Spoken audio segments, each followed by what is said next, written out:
Hello again, friends! And you are our friends, and welcome back to another summer's episode of Jim Cornette's Drive Thru right here in the middle of drought season. I'm your host, the great Brian Last. We have a few reviews of wrestling programs. I guess one of them was actually a wrestling show itself, a wrestling event itself. And we also have questions, and who knows what surprise or two we may get from this man, the host of the, well, I'm the host, the star of the Drive Thru, Mr. Jim Cornette.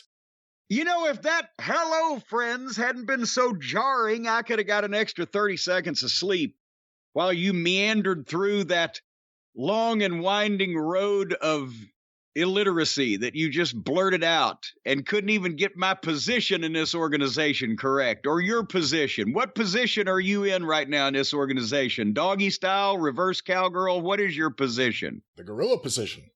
The gorilla position. Well, you're going to get castigated here today like you were Bobby Heenan and I was Gorilla Monsoon. I'm going to take you to task, Brian Last, for something that you have perpetrated on me over the past couple of days. I believe it was just on, what's my show, The Experience? What day is this? Where are we? Is this real life? It was just a few days ago. See, we just do this over and over now. We're so fucking popular that we're just doing these shows, and I feel like I'm chained in a goddamn rubber room at the Puzzle Factory with a microphone in front of me. But it was a few days ago on my program, the highest rated program, the Jim Cornette Experience, when you said something, and I didn't fully grasp what you said, and so I did some research, I checked it out, and now, not only do I know, but can't get out of my fucking head, Hocus Pocus by Focus. I don't remember saying anything about that song at all. What? You're the one who, you're the only human being I've talked to in the last 3 days. Why did I go to YouTube and look up Hocus Pocus by Focus on the midnight special so I could see the clip that you were talking about when we were discussing Don Kirshner's rock concert or the midnight special or however it came up? I did not mention Hocus Pocus by Focus once. What? Not only did I not mention it on the show, I don't think I've ever mentioned it ever. Like in the history of me, No, you can't do this. Who else have I spoken to that would have mentioned that song? We talked about Mark Bolan. We talked about T-Rex. I mentioned the old gray whistle test. We talked about rock concert No, versus then it the wasn't midnight that special. clip. No, because that clip was last week. That was last week on a Something Made You on the Experience talk about this goddamn song. And I had heard the song, the name Hocus Pocus by Focus. I'd seen that written down, but I didn't know what the song sounded like. And I'd heard that song 100,000 times, but I never knew what it was called. And once I watched this video where you told me. I did not. I absolutely did not. Who else have I spoken to that would alerted me to an old clip from the midnight special of this band that I've never even thought of in a fucking 100,000 years playing this? And then they had a 7-minute song they had to play in 4 minutes, and they did it double time. And the guy almost went out of his fucking mind. And they gave him a standing ovation on the midnight special. I told you I like punk rock, and somehow that led you down this road. I don't understand. You somehow mentioned this song. No. I double dog dare somebody. Jay Sharknado, Kippelman, what's he doing these days? Has he got a life? Somebody listen to the he has a life. show. What are you saying over there? Well, whose has he got then? Somebody listened to the last show, and I'm telling you, you are the one who told me about this song. And you deny that. Not only do I deny it, I know the name of the song and the name of the band. I can't hear the song in my own head as we're talking about. I don't know what the song sounds like. I'm sure I heard it. I haven't talked to anybody else. Norman Dooley. No. He wouldn't have mentioned Hocus Pocus by Focus, and I spoke to him briefly, but the subject didn't come up. And actually, that was before we did the last recording that we did. Was it listener feedback to the talk about the midnight special? I wouldn't care about listener feedback. It was you telling me that this song was so fucking great in some fashion. If someone could find any evidence in any episode ever of any podcast I've ever been on. Just a few days ago. Now you've got me questioning myself. I haven't talked to anybody else. What else? I haven't had time. What else have you heard me say on these shows? Well, I'll tell you this. See, I thought we were going to have a good discussion there, and you just... I just wish I knew about it. What day is this? All right, let me think. I didn't talk to anybody yesterday. I didn't talk to anybody the day before yesterday. I was too busy. Do you talk music with the Monroe Monroes? brothers were here over the weekend, but I didn't talk music with them. I think somebody's going to find evidence that you retired that day, and you just don't remember what you've been talking about. Well, everybody should look up Hocus Pocus by Focus on the Midnight Special on YouTube. It's the goddamnedest thing you've ever seen in your life. You ever seen Redbone on Midnight Special when they do... Come and get your love, motherfucker. But it has the whole war dance at the beginning of it? Yes, because the Redbone was the only band comprised entirely of Native Americans to have a top 40 hit.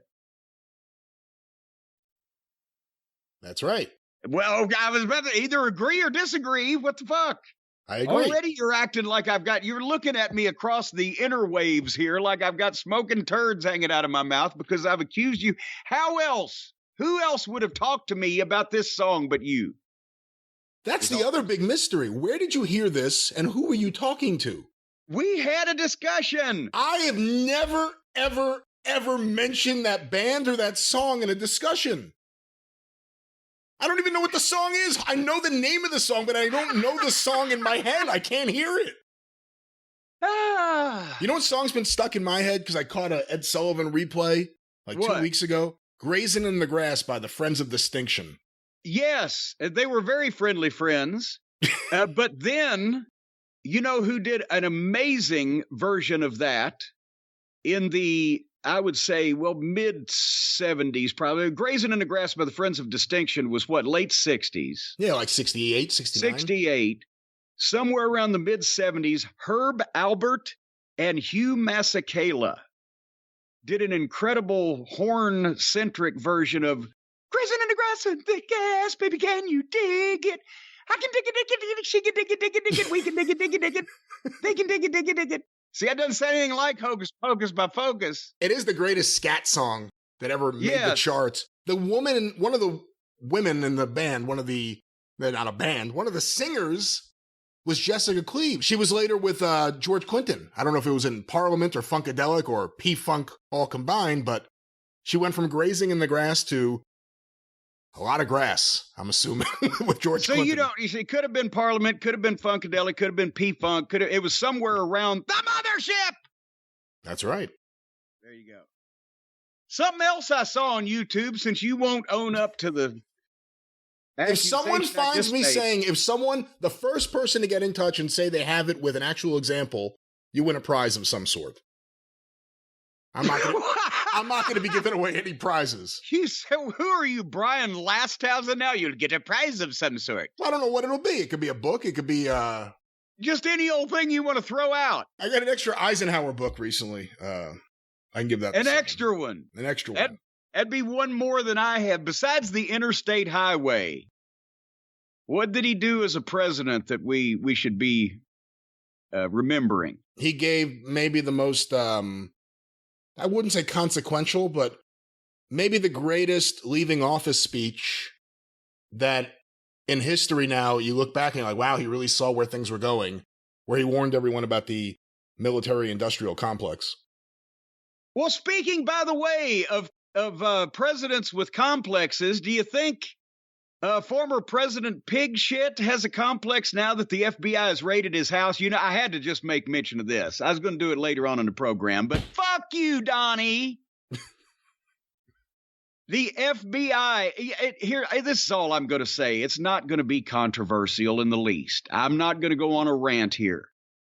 The position of President of the United States is the most powerful position in the world because it has such effect around the globe.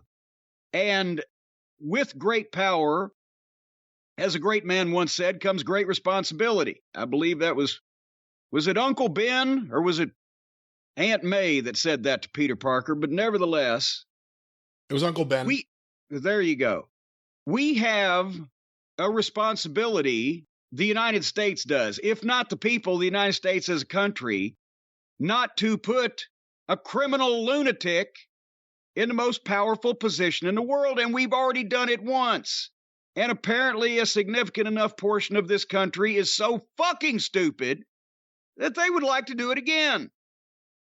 So the sane, rational people and or the law enforcement entities in this country have to take action to prevent that from happening again for the good of the country and the good of the world.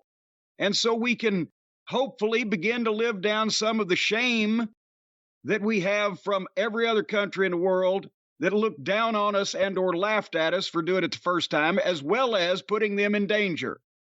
So convict him of any one of the numerous crimes he's responsible for so he can't run again and the world is once again safe, and then we can sort the rest of the shit out. But attaboy, FBI. If our people are not smart enough to do the job, our law enforcement agencies need to step in. But back to Hocus Pocus. No, we never talked about Hocus Pocus. Now I'm like tempted to go check this out on the next break we take in the show. Here, I'll wait. Just go back and listen to last week's experience. I'm not going to listen to the whole show right now. Come on. All right. There was something else on YouTube while I was looking for Hocus Pocus. Ernie Ladd. I would like to say again, it was the most physically intimidating presence in wrestling history. It popped up. I think this was on Twitter, and I clicked. I may have retweeted. I did retweet it, and God dang it, who sent it out now? But it was on YouTube. Then they had tweeted it. An hour of Ernie Ladd interviews.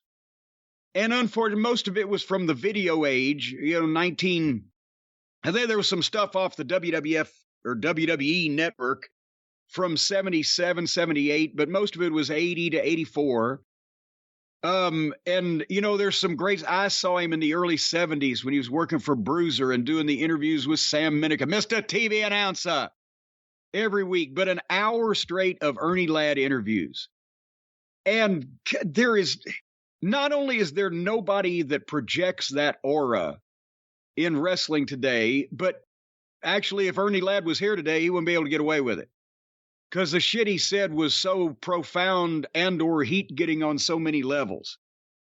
But nobody projects that kind of, especially as a heel. He was a great babyface because he was a master of psychology. Ernie Ladd understood the way to think about the wrestling business almost better than anybody else. And I've got a chance to talk to him in Mid-South, and I wish I now had been older or more experienced then to ask him deeper questions. But he could be a baby face that the people would love, as evidenced by the Cleveland riot when they tried to kill Ox Baker and Johnny Powers on Ernie's behalf. Or if he was going to be a heel, he could be the most despicable, surly, insulting, evil-minded, greedy, avaricious, filthy, nasty, dirty heel that anybody had ever seen. And he was so intelligent, and not only to the business, but just he was an intelligent guy. So, and I hit you with one of them before we went on the air, but one of his lines was, "I'd rather go to my mama's funeral than go to my own." Well, you cold-hearted, fucking callous son of a bitch, right? And the tone that he had and the way that he delivered things and the way that he verbally would wipe his feet on some unsuspecting son of a bitch, like junkyard dog, you fat, dirty, greasy, slimy son of a... And this was one, he said, "Gordon Soley, nothing ever comes to a sleeper but a dream, and it's gone when he awakens." And you're just, what the fuck? And depending on the era, especially in the 70s in the AWA and for Bruiser, he's wearing the fucking purple three-piece suit and the hat with the feather in it. He looks like Superfly, right? Or then later on, when styles changed, he comes out there and he's in that goddamn giant tracksuit and he's 6'9". He weighs 325 pounds. His feet are size 18 triple E and they cover the ground he walks on. And just the conviction that he spoke with, it was and I wish everybody, again, especially if you're in the wrestling business, go look at Ernie Ladd interviews but now here's the thing. I said he probably wouldn't even get on TV today because he knew he full-fledged committed to any job he had in the wrestling business. If he was going to be a babyface, they were going to have a riot for beating him up. If he was going to be a heel, in those days, the 70s especially, of the blaxploitation movies, Shaft and Superfly and all those guys are fucking baby faces, especially to the young black kids. So he's going to be a heel to everybody. Ernie, he would call all the black baby faces Uncle Toms. And he'd say he was going to send Tony Atlas back to Africa on Atlanta television.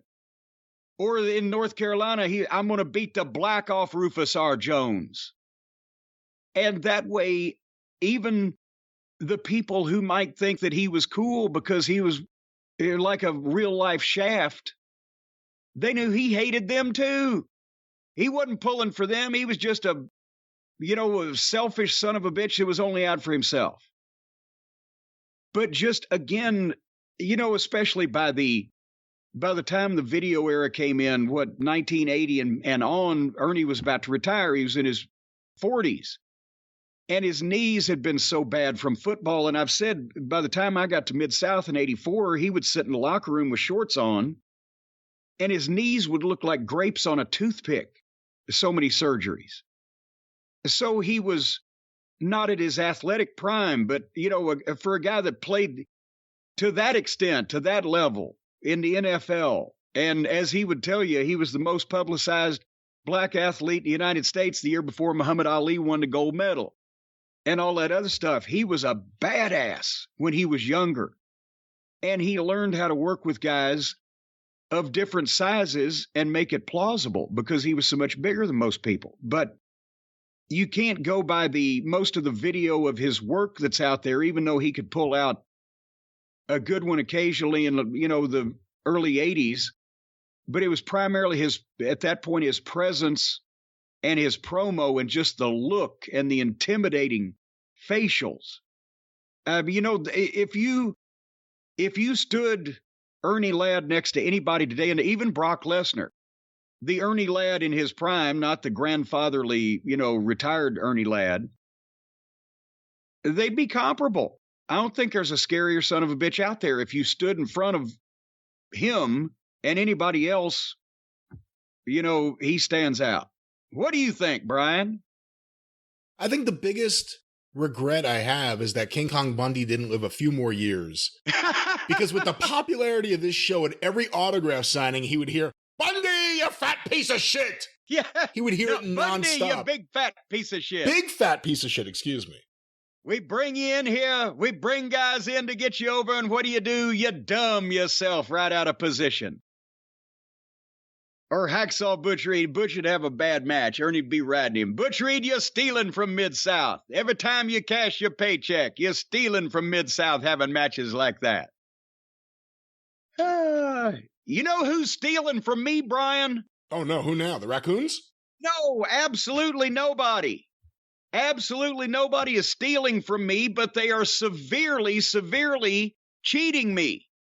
Because I am apparently selling the goods and merchandise at JimCornette.com, the Cornette's Collectibles line, too cheaply because the stuff's just flying out the door. Thanks to the Featherbottoms and their Featherbottoms ultra careful handling system, they are fucking packages left and right. And I mentioned on the apparently fictitious show that I did in my own mind, where we talked about Hocus Pocus by Focus, I mentioned that the Thank you, fuck you, bye t-shirts are being retired after some time of faithful service, a number of years. We've got some different merchandise items coming up, maybe some news on that next week, and we need some space around here, so the thank you, fuck you, bye shirts are being retired. We're not going to restock. What we've got in stock is what we've got. They are already flying after that first announcement, so if you've been on the fence about getting one, JimCornette.com, click on collectibles and fire away because they won't last long.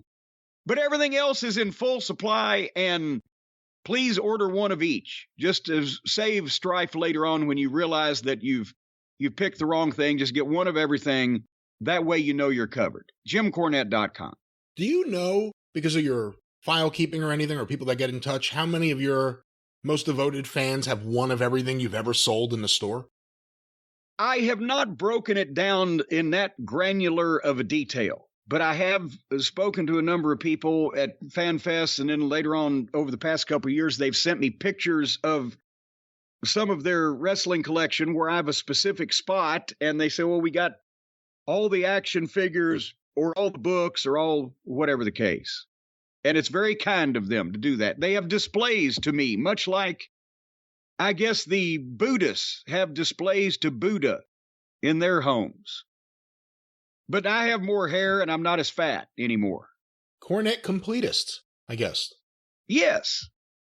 If you'd like to complete Cornette, go to JimCornette.com. Just don't phrase it like you're trying to finish me off. Did you see that Cornette face shirt, dead center front row on Dynamite last week? Yeah, apparently that was the bait. While all the snipers were aiming on him, the guy to the right of him, camera view, had all the insulting signs. I think they're doing that. They're starting to release 3 or 4 decoys in the AEW arena with the Cornette face shirt. So when everybody's paying attention to them, somebody else can slip in and do something. Well, speaking of slipping in and doing something, before we get to the biography and WWE Rivals review, AEW slipped in on Saturday night and did something. The third installment of their variation of Battle of the Belts, of course, a famous series of events in the mid-1980s in Florida. They brought it back. And it's been airing for 1 hour on Saturday night, this being They brought it back and the people sent it back. It was on TNT this past Saturday night. Yes, yeah. Did you see the ratings? Actually, I did not. Do you know what they are? Why don't you just put that in the Google machine and I'll know when you've got it because I'll hear you snickering quietly. But while I'm talking about this for a second, the Battle of the Belts not only was a syndicated house show special event that happened several times in the 80s, and we've talked about Joe Koff, who with Sinclair Broadcasting, who facilitated the Ring of Honor purchase, was responsible for those when he was down in Florida at the time. And those were a house show, a big show like from St. Petersburg at the Bayfront Center or whatever, where the main event was for the World Championship. The Flair Wyndham match is the one that everybody remembers. But it was a big show. It was a special show. It was a departure from the 1 hour weekly Florida television that was taped at the Sportatorium in Tampa. It was a small place. When it was syndicated outside the Florida territory, it was a special that wrestling fans all over the place, because of name talent in Florida that they had, would want to see. And then the Clash of Champions that TBS started in 1988 was similar. It was a big house show with a main event usually for the world title, but some type of money drawing main event. And the clashes were 2.5 hours on TBS as opposed to the normal Saturday night 2 hours in the studio, or Sunday night 1 hour, whatever the case. And again, those shows were advertised for weeks ahead of time because they were specials. They were big events. The theory was that they would do, because they were only periodic in nature, every 3 months or so, once a quarter, that they would do bigger ratings, that you would make it a bigger deal than the regular weekly show that was on for its set period of time at the same time every day, every week, right? So this is almost a backwards take on that philosophy, in that this is a show that's presented with very little build. The matches advertised or announced maybe 3 days ahead of time on television or on Twitter. It's shorter than the flagship program. It's half the length of the Wednesday night program, same length as the Friday night program. It's in better prime time than the Friday night program. It's 8 to 9 instead of 10 to 11. But it's a throwaway show that, as we mentioned, the only reason they got it was because when the network switched their network, when they picked up hockey, they said, well, we're switching you over to TBS, but we'll give you the, hour specials. The network didn't say you have to make them a big deal. And apparently Tony needs to hear that, because elsewise he's not going to.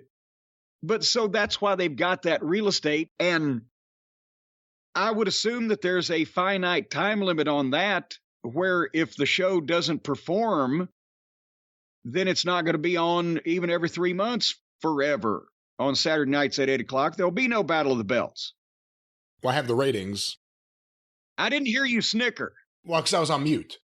But the ratings, this Battle of the Belts 3 did 437,000 viewers. Jesus. Now, for the record, the first Battle of the Belts they did in January did 704,000 viewers. The second one in April did 527,000 viewers. This one, 437,000. The other big thing, because everyone always talks about the key demo, 18 to 49-year-old men. 18 to 19. If that was the key demo, we'd all be fucking suffering. 18 to 49-year-old men. The first one did a 0.27. This last one did a 0.12. So if one of the arguments is the network loves AEW because of the ratings, that's something you have to be worried about. And again, a lot of people, Saturday night's bad night for TV. Well, it was Saturday night, the first special, Saturday night, the second special. And the time was the same. It's a bad night for TV if you don't give people something they want to watch. Well, yeah, it worked for Jackie Gleason and All in the Family for years and years and years. And that's what I don't understand is why can't they, we mentioned, do something different with the format of the Friday night show, do something different with this format. If you want to make it the Battle of the Belts, you don't have, they've got 1 million belts, but you don't have to put them all on the fucking show, right? Make it a battle of the belt of that particular episode. Decide you want one championship with some reasonably top guys defended, challenged for, whatever on the program about 6 weeks out, and work your Wednesday night TV amongst your other stories and angles and programs, whatever, to get to that match. And then you've got 1 hour where you can recap the history of these two guys in the last several weeks leading up to this, and interviews with them, and video features, and something behind the scenes, and then put them in the ring. And then if you got time left over at the end, have somebody jump in and interview somebody. And oh golly, an angle may come out of it with somebody else. And then your show makes sense from start to finish. You haven't just segmented it when it already has no focus to begin with, and you're not losing people to sleep at 8 to 9 p.m. Eastern on a Saturday night. Maybe try that. Remember how Dusty used to, on the TBS programs that went nationwide, they had the promo commercials where it was Jim Crockett on tour or whatever, WCW on tour. And we would talk about Starrcade or talk about the Crockett Cup or talk about the big events coming up. But every once in a while, he would throw in promotion for a specific house show that was going on in that schedule, where he had a match that he could talk about in that town on that night, and he wasn't doing it anywhere else. And I'm anything from just something to actually entertain the boys and himself, like the Midnight Express having to promote the U.S. Tag Team title match with the Mulkeys in their hometown of Anderson, South Carolina. For like 3 or 4 weeks on TBS, we ended up turning the goddamn whole town away in Anderson, South Carolina from that old rec center. Or on a bigger scale, the 8-person tag in the cage in Baltimore when it was Dusty, who was it? Dusty, Wyndham, Nikita, and Misty Blue against me, Bobby, Stan, and Murdoch. And we drew $100,000 in a snowstorm because he would just specifically shoot an angle for a match that he wanted to put, and he would book them in different towns and not beat it to death every week. And that would always draw because it was talked about. It's the same thing with a television program. If you're on your weekly TV talking about this big special you're going to do in 2 weeks and 3 weeks and 4 weeks, and people are apprised of what's going on and what they might see on it and why it's special. So nobody's watching this because there's nothing on it they want to see, and they're not really being told that it's there or it's something they ought to watch. So now that they've fallen in half, go ahead. The roster's bloated. So then you take some of the guys on that roster, and Ring of Honor really has had a prominent placement on AEW TV for a little while now, and I don't know if that's a good thing, especially considering there's nothing going on with Ring of Honor besides that. But you have these matches that no one really wanted to see, featuring people that are not really featured well on TV on Saturday night. Tony Khan has proven a talent in getting a pretty large amount of his weekly viewers to convert to pay-per-view buyers since the beginning of AEW. He's done well with that. The week-to-week booking is something we've always called out Tony for. A lot of other people are now jumping on that train, but we've been saying that the TV has been a problem for a while and nothing has any focus, and I think that's part of the problem here. There's so many guys on that show on Wednesday that it's almost impossible to have any focus on what's coming up on Friday, let alone a Saturday special, let alone next Wednesday. They just, all of a sudden in the middle of the show, throw out a bunch of matches at you with Excalibur yelling them. And again, it's not like they're featuring, 16 guys on TV. They're featuring like 60 guys on TV. So it's hard to keep track of what's going on. And in the general scheme of things, unless you're a real hardcore fan who just loves the matches, no one is going to stop their Saturday night to watch Claudio versus Takeshita, I guess is the way you pronounce it. Unless you're really just a hardcore fan. I thought he wrestled Take a Shit on this show. Well, I was trying to pronounce it the way Excalibur does, but really, I mean, unless you're a hyper fan of Claudio or just really into quality matches on paper, why would you go out of your way to watch this? And honestly, you mentioned the rapid fire delivery of old Sockface. This stuff goes by so quickly. Yes. And that's a problem. Yeah. With their program also is every backstage promo, the guy gets 15 seconds, maybe 30 if he's lucky, and then somebody comes in and jumps him, and here we go. And it's almost every time. Or the graphics where you get, well, here's 5 matches from Friday's show, and here's 2 matches from Saturday's show, and it's as fast as somebody can possibly yell them out, and all the graphics look the same. It just flies by you, and you have to, again, maybe Tony had the statistics company, right? He's a numbers guy. Maybe his mind works a little quicker in terms of hearing all these things and remembering them. Maybe he's got one of those savant-like memories where you say something once and he can rattle it back at you. But most people don't. We watch TV trying to take notes and still can't, and for sometimes good reasons, want to keep up with this shit. But hey, let me ask you a question, because you brought up Tony's statistics company and Tony's background with statistics. Beyond wrestling, obviously, we're talking about in other sports. In wrestling, I guess the one big statistic you can kind of apply if you wanted to do things would be who moves the television numbers. That can kind of justify, and I'm not justifying it, but that could justify in Tony's mind, yeah, let's use Orange Cassidy. People tune in to see him.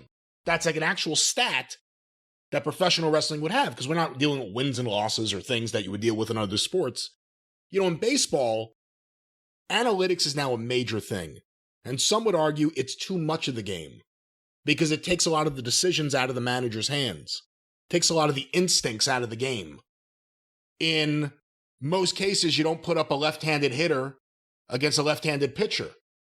A manager used to do that if they had a hunch something could happen. Now they don't do that because the stats show that a right-handed hitter will do better against a left-handed hitter most of the time.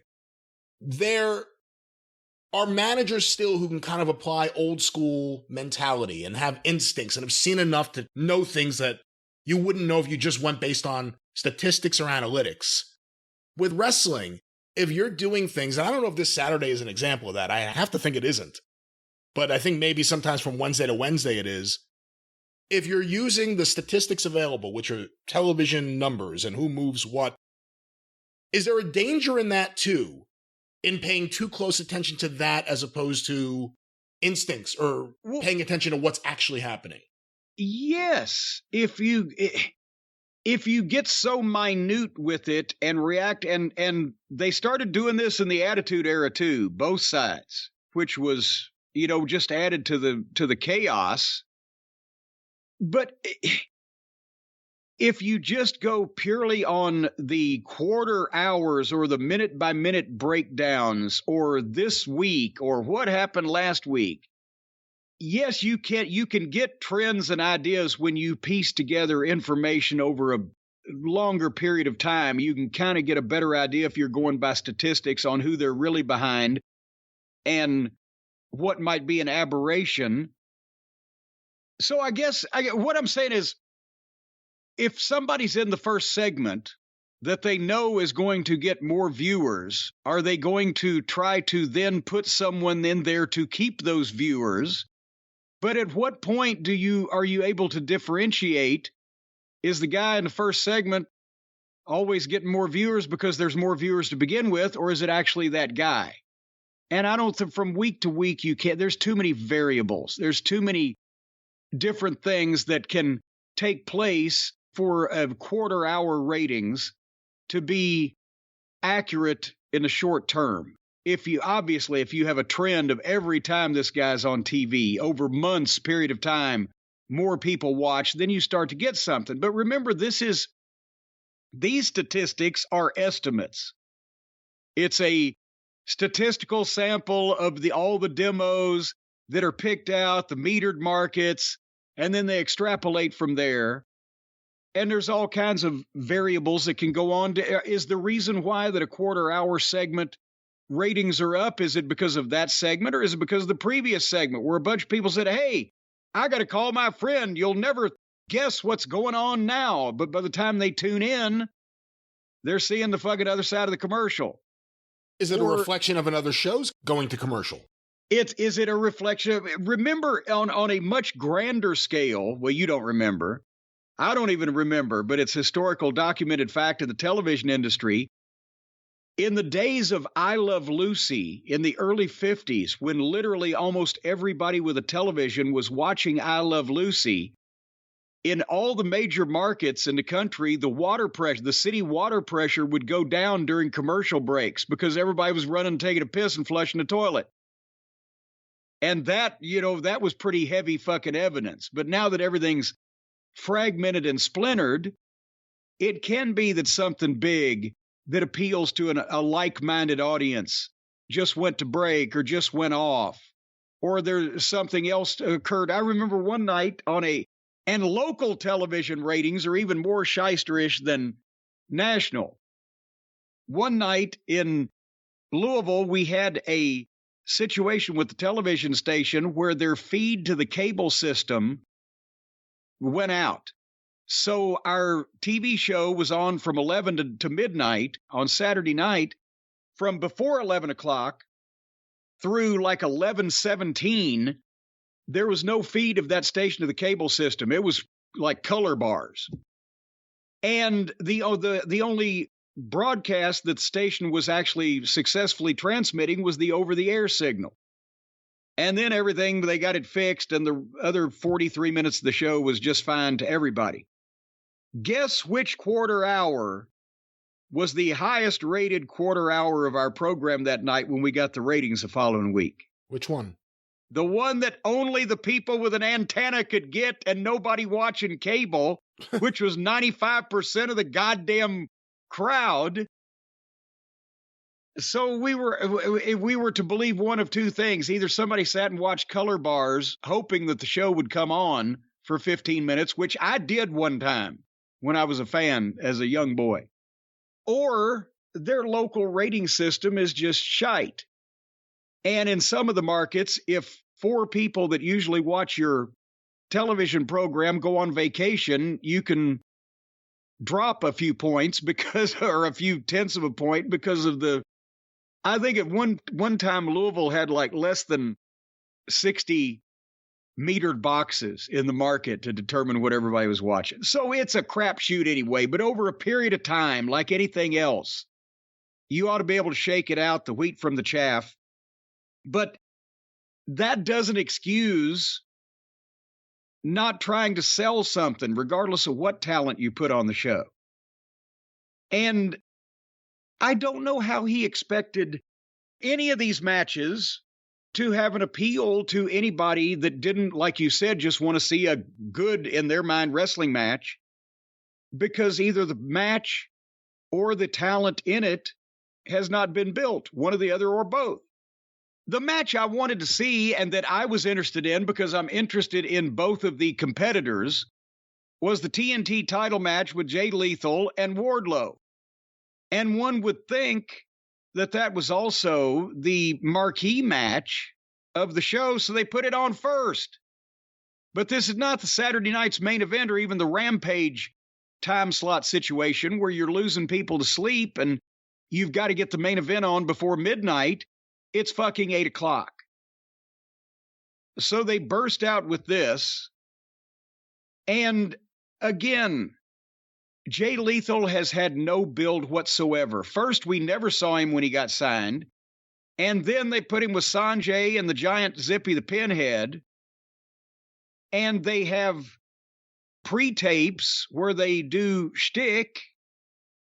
And Jay, I think he recently won a match. He lost his first 3 or 4 on television. So now he's going to face Wardlow because they yelled at each other last week. So this long-running rivalry comes to a head. And again, Wardlow is a phenomenon that they are rapidly losing their grip on. He's already twisting in the wind because he got over and MJF got him over, and the situation he was in and his charisma got him over, and now they don't know what to do with it. And so Wardlow is basically facing a guy that hardly ever wins, that has to use his stooges to be physically effectual in any way. And Wardlow's a beast that's not supposed to fucking sell except if he's, screwed around some kind of way. So now you've set up a situation where the only way that Jay can take over on the guy for any length of time is if the Stooges distract or interfere or whatever the fuck. And since Jay has had no build whatsoever to this audience to be anybody to be taken seriously as a main event guy, you've got Wardlow, who's beaten up 20 people at a time the past few weeks, fighting a guy that needs his stooges to help him do anything. A big attraction here. And speaking of a big attraction, Lethal jumps Wardlow, and Wardlow no-sells it and kicks the shit out of him, and then Giant Zippy distracts Wardlow so Lethal can take over for a minute, and then Wardlow just takes back over, and Wardlow no-sells the drop kicks, and Jay has to fake an injury to get a small package 2 count, and then Wardlow charges and hits the post, and Lethal hits a dive and gets heat on his leg, and they go to the break. And they come back from the break, Wardlow takes back over on him again and levels him with a clothesline, and then takes his time to make sure that everybody knows that he's going to get beat about as flat as anybody can get beat. And then he hits one power bomb and pins him 1, 2, 3. So Wardlow is not, the one weakness in his game is, if there is one, is he's not as experienced at selling as he is at anything else, because he hadn't done it a lot and shouldn't do it a lot. But conversely, if Jay has not had any build, has not had any major wins, is not over, so you've just treated him like a complete flunky. A heel with heat that had been established can have that match with Wardlow, but not here.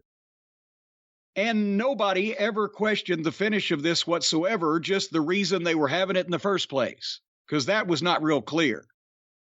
So the match does nothing for Lethal, and nobody cared about it, and the fans didn't give a shit. And then, as soon as Lethal gets beat, here comes Sanjay and here comes Zippy, and they get heat on Wardlow by, I swear to God, and I told you this yesterday when I watched it. We talked on the phone.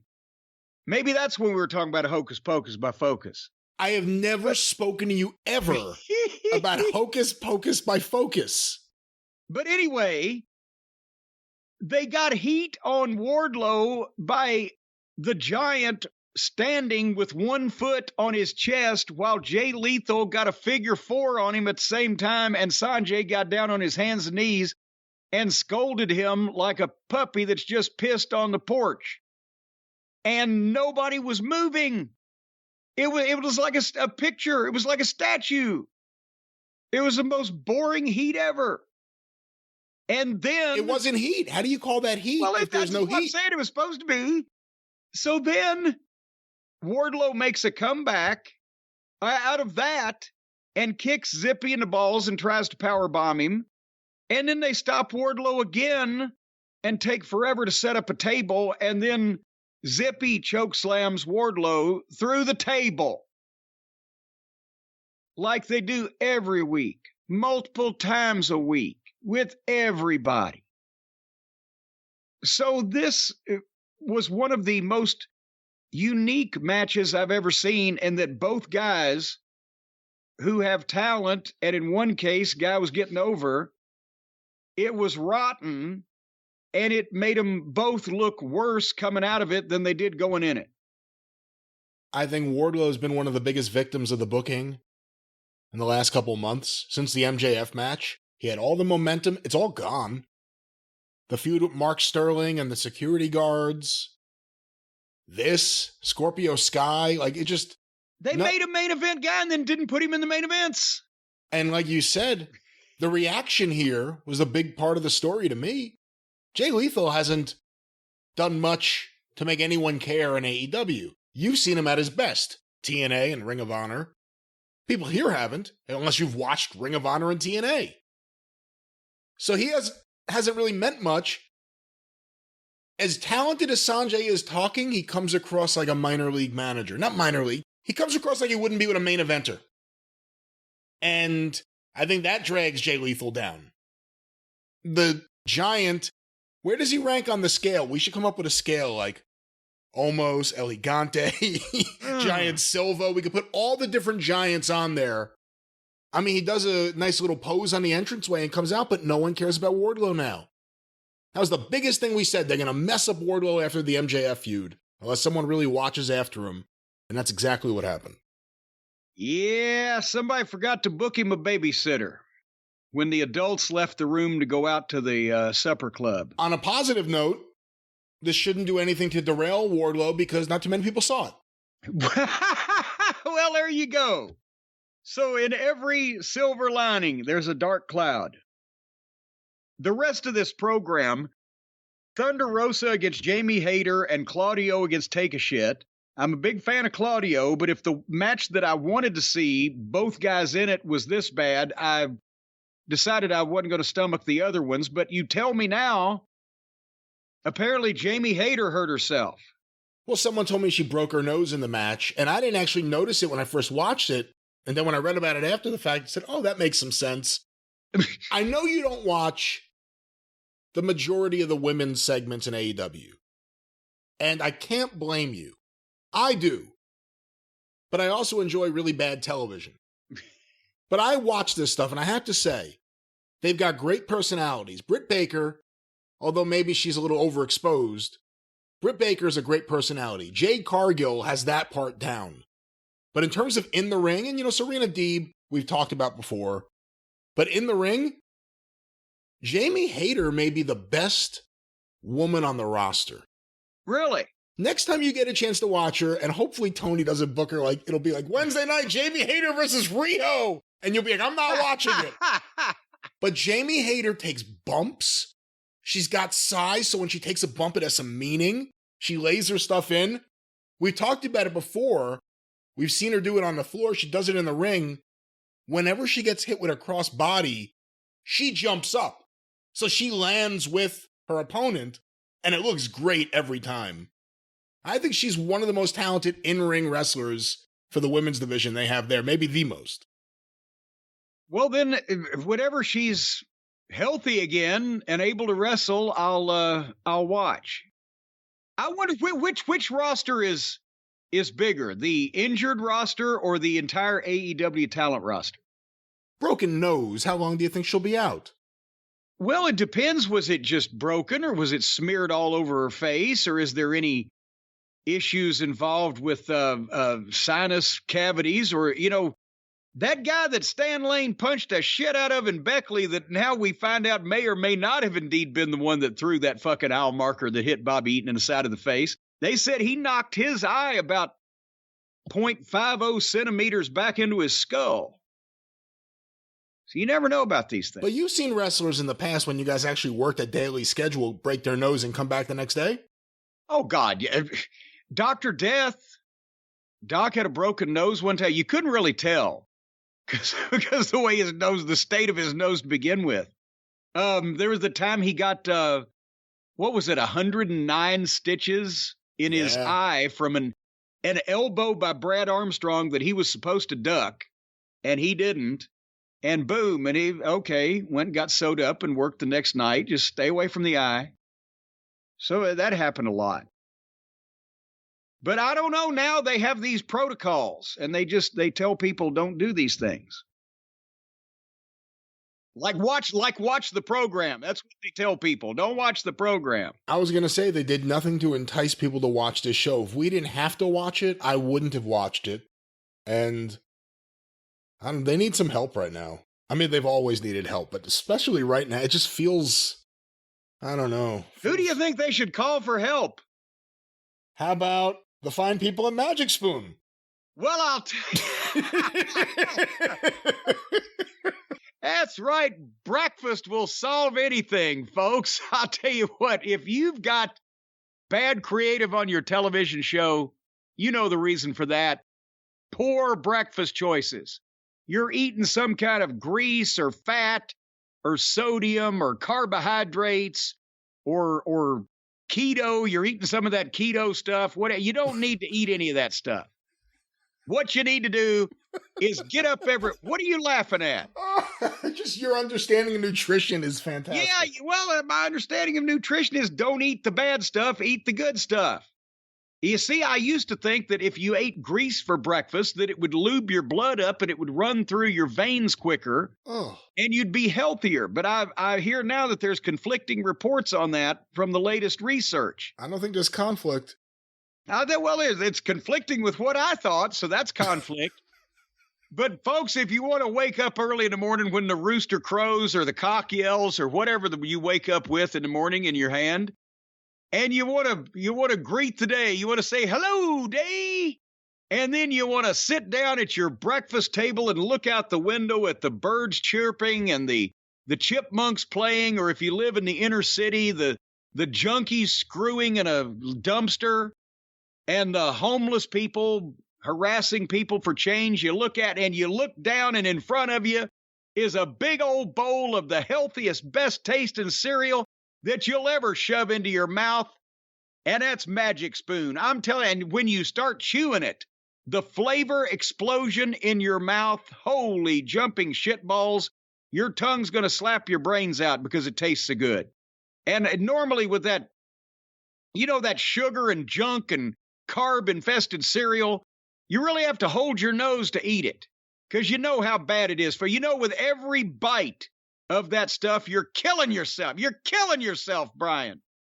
You're punishing your body. I'm not. You're poisoning yourself. I'm not. Well, anytime you take a bite of that bad cereal, that's what you're doing. You're killing yourself, and you can't believe it. You're killing yourself. Stop saying that. I'm not. I'm eating Magic Spoon. Well, that's what you should be doing if you want to live. If you want to live, people, and I'm telling you right now, life is worth living, and life is for the living. You can't enjoy life if you're fucking dead. And if you eat Magic Spoon, that you look down, you see that bowl of Magic Spoon, the 0 grams of sugar, 13 to 14 grams of protein, only 4 to 5 net grams of carbs in each serving. It's low carb. It's keto friendly. That means it's a friend to all you ketos out there. And ketos too. Keto. It's gluten-free, grain-free, soy-free, and only 140 calories a serving. That's what you need to be looking for in that bowl. And once you eat that bowl, I'll tell you what, it makes your other bowls in your house more pleasant too. You change from big old sausage links smothered in gravy and fucking cat's head biscuits, and you go to this Magic Spoon, your bowl will look better. And I'll tell you what, your underwear will thank you. Stop. And right now, you can go to Magic Spoon. I'm just saying it's going to make your whole house will be a more pleasant atmosphere, a more pleasant environment to live in and to play in and to work in, whatever you do in your house. And to sleep in and eat breakfast in. It's delicious and healthy, if that's what you mean. Yes, certainly. It's delicious and healthy, and the aroma will be better every morning after you evacuate. Go to magicspoon.com/Jim and grab that custom bundle of cereal and try the magic for yourself and take a big old sniff afterwards and see if I'm not telling you the truth. If you use the promo code JIM at checkout, you'll save $5 off your order. And of course, the Build Your Own box has the huge variety of appealing flavors. You got the classics like cocoa, fruity, frosted, and peanut butter. You got the cult favorites. See what I did there? The cult of Cornette. These are their favorites. Blueberry muffin, maple waffle, honey nut. And then the indulgences, like cookies and cream and cinnamon roll. Just stick your hand in a big old bowl of cinnamon roll and shove it in your face. You don't even need milk. Sometimes I don't even pour Sprite Zero over my cereal anymore. I just eat it by the handful. Oh, please say you don't really do that. What? It's amazing. It's tasty. And see, there's no sugar nor ketos and things and such of that nature in Sprite Zero also. And I'm looking right now at the label, no glutens. So there you go. Hey, huh? Hey, this is the time to ask you, did you see the news recently that Sprite's getting rid of the green bottles? Yeah, well, that's okay because Sprite Zero is in white bottles with green lettering. magicspoon.com/Jim. Use the code JIM to save $5 off at checkout. And remember the 100% happiness guarantee. You can call Magic Spoon up and say, I'm not happy. They'll send you some money. You don't even have to have bought the cereal first. Yes, you do. It's 100% happiness guarantee. No, you have to have bought the cereal first. Let's clarify. Well, if 100%, that means 100% of the people have to buy the cereal for 100% of the people to be happy. I thought they were making 100% of the people happy by sending them money. It says if you don't like it for any reason, they'll refund your money, no questions asked. Once you purchase it. A refund would indicate that you've given them money first. I thought they were just going to pay you off if you weren't happy about something. They don't have to do payoffs because it's delicious and nutritious. Well, if you don't like the results of your latest baseball game, or if you're not happy with the color that your wife picked for the living room couch, then call Magic Spoon, see if they'll send you some money anyway, because they do have a 100% happiness guarantee. They want people to be happy. Happiness is the key. That's right, with their cereal. magicspoon.com/Jim, code JIM, $5. Happy. That's right. It's a magical cereal. Some would say a magical package. And speaking of packages, that's the thing is it's a magical cereal, but I've heard of, beans, the magical fruit. They're good for your heart, I've heard. So now you got magical fruit and magical cereal. Is there a magical meat? Who has magic meat, Brian? I have no idea. Do you have an answer for this? Are you asking rhetorically? Well, no, can you bring up if Magic Spoon is the magic cereal and we have all these other is there a magic meat? I think that was Robert Fuller's nickname in a few territories. That's right. It was old Robert Magic Meat Fuller. All right. Go ahead on with your program now. But here's a factoid, by the way. I got this factoid. I got this factoid off of Twitter. Okay, let's hear it. Well, now think about this. Jerry Lawler is still an active professional wrestler. He wrestles on a semi-regular basis, I guess, at this point, on weekends, and more often than just once a year or whatever, right? So we can say he's still active. He, earlier in his career, wrestled Lou Thez. Lou Thez debuted in 1935 as a professional. That means that between two guys, they have covered 87 years of wrestling history. Find any other two people in the wrestling business that did that. I'll wait. Go ahead, find them. Let me know. I'll have to think about it. All right, it's your show. It's my show. And we should also say we just heard Lisa Cantrell, the wife of the convicted arsonist and former Paintsville Volunteer Fire Department Major Domo, Ken Cantrell, is under the weather. She's been sick, and we want to send our best wishes to her to get well soon. Now, every time the Paintsville Fire Department, Volunteer Fire Department, was the sponsor of the wrestling matches in Paintsville. Smoky Mountain Wrestling would run Paintsville 4 or 5 times a year and did great crowds because they knew how to promote locally a wrestling event, because Ken had been a wrestling fan he was pen pals with Norman Dooley back in the day. And Ken was one of the original Eastern Kentucky Smart fans. So every time that we would do the promos, I would make sure to mention that no good Ken Cantrell had been convicted of arson, and now that Paintsville was in such a sorry state that they actually had a convicted arsonist serving on the fire department. People around town then started questioning, well, we never heard anything about this. And apparently they found out it was true. I was telling the truth. Stop it. He was never convicted. He was never convicted. No, they couldn't get any proof. But anyway, Lisa, feel better. In the mid-'90s, when I would try to get you to send me tapes and you just tell me how busy you were, and you were, but I was very selfish.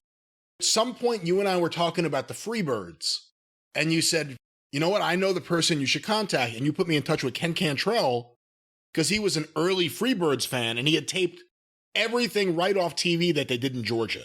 Yeah. And that's all of us in those days, we got cable and VCRs to tape wrestling. That was a significant driver and mover of VCR and cable sales. Well, a few years later, I don't know how many VCRs he moved, but Lex Luger became a big star in wrestling. And of course, this past weekend, I did this again. Every time A&E with no W, A&E had another of their biographies, their WWE series of biographies. And this one, certainly one a lot of people have been waiting to see. We heard about a documentary on him a few years ago, but a documentary on Lex Luger. Well, yes, and apparently this consisted, I guess in large part, I know they did some re-editing, but a lot of the documentary on Luger that they had done, as you mentioned a couple of years ago, and shelved was represented here, so they already had some of the work done. And as evidenced by the fact that I was in this, because those comments, everybody must think purple's my favorite color. Just in case anybody was wondering, those comments were done at the same time as all the other comments that you've seen from me on WWE programming back in 2017 when they came down here and shot some stuff leading up to the Hall of Fame induction, where I indicted the Rock and Roll Express into the Hall of Fame. So, no, it wasn't new stuff because, well, I'm not even going to go there. But anyway, all right, I'll go. yes, they did call me, but I don't want to say that and act like, oh, yeah, they were calling me, but I turned them down because I did, but just because I didn't want to be affiliated at this stage of the game with any current pro wrestling promotion, because that would then skew potentially my credibility when I critique things. So I wished them well in their future endeavors. And their producer, I won't mention his name. If they know that I like him, they might fire him, but he's a very nice guy and he's on the ball. But anyway, this was another, I knew Lex 35 years ago, met him when he first came to Crockett, and, worked with him for quite some time. Still didn't know a lot of these details about his early life and his football career. And then obviously when Lex, the last time that I was around him for any length of time was when he left the WWF in 95 in such spectacular fashion, showing up on the first Live Nitro. And I knew that, especially in the early 2000s after WCW had been sold, that his life took a turn for the worse, but I was not prepared for the number of arrests. I didn't know it was that bad. He went downhill very quickly at that point. But this was another one where the outside the ring story may kind of have overshadowed the inside the ring. Like we mentioned last week with Goldberg. This one again, that's the thing about it, was an uplifting ending to what you would have thought was going to be a real sad, tragic story. But as I mentioned, because I'd seen him at a fan fest a couple of years before the comments that I made in this, Lex was friendlier and happier and more contented and adjusted now than after all these, incidents in his life than he ever was when he was on top of the world. And so it's kind of another version of a redemption story, if you will. He couldn't seem more likable than he does right now. Yes. And that's the thing is, you never know how things are going to work out. Because it wasn't that, and I've said this before, it wasn't that Lex was a flaming asshole. He was an aloof kind of guy, and he was confident and somewhat conceited. He wasn't a bully that, I'm a big jacked up, guy with a great physique, so I'm going to grab people and slap them around, but he could be arrogant. He was very physically gifted, but he also came into a world with a bunch of guys who in some ways were physically gifted, but had paid dues and had spent time and effort to get where they got. And then they see the bodybuilder and the football player come in and handed something, and there was a natural, tension from that. And then with the way Lex could come off, as we've talked about it, sometimes not even knowing it, just not being aware that other people were taking him in that fashion. That's, and it was a theme of this show, that he was a little bit selfish, or he thought about himself, in a lot of these situations. And he himself admits that now he's learned that he came in and, was with all that publicity and all that money, it was taken the wrong way. But they made the point halfway through when it didn't work out in the WWF, and he was floating, and then finally got the chance to, I guess we're getting ahead of the show, but when he finally got the chance to go to WCW and really dug in and started working and putting in the time, that's when people took him, the people he worked with took him better. And it's still, that's the thing. He had success in both of his runs in WCW, and his one excursion to the WWF was remembered by, every time now they drop colored balloons, people laugh and think of, that's when Lex was a plate full of piss. Because they had that clip. That's I had done. They aired it on here. I was surprised to hear that phrase. Yes, but I had done an interview on whatever it was, a WWF radio or whatever their radio program was back then, And as a heel, as the manager of Yokozuna, and, they said, well, we can talk a little more open on the radio or whatever. I said, yeah, well, if he don't win this thing, he's going to look like a plate full of piss. And son of a gun, that's exactly what happened. And it never recovered from that. I'm not saying he was the guy to put the belt on, but once they had put him in that position, well, let's go through it. Can I ask you a question? Because go ahead. I don't want you to go past it and I don't get to ask it. Because I thought about you right away. When he talked in here about playing football in Memphis, yeah, and going around town and everyone's like, oh, wrestling's big, you should be a wrestler. Was that the same story he told you when you asked him about Memphis wrestling? Well, no, the way he said they thought he was a wrestler. They would ask him first, are you a wrestler in Memphis? Because the Memphis, USFL team was what it was, but wrestling in Memphis was wrestling. So that's what, what the first thought people would have when they see a guy like that, are you a wrestler? No, I'd actually ended up on a plane next to him one time flying somewhere and just making conversation because I knew he had played in Memphis. I said, well, you must have watched, the Memphis wrestling show while you were living there, playing there. He said, oh, it was on sometimes when we come back from practice, when we come back in the locker room. But he was just like, oblivious that he would have actually watched wrestling before. I said, okay. I said, well, I had to ask him. I said, Lex, what would you have done if you'd had to start in Memphis or in Florida like everybody else for, $300 a week? And he said, oh, I wouldn't have done that. Which, see, that's kind of the way that he came off to me, or to, if he'd have said that to anybody else in the locker room, we all had done that. Maybe not in Memphis, but somewhere else.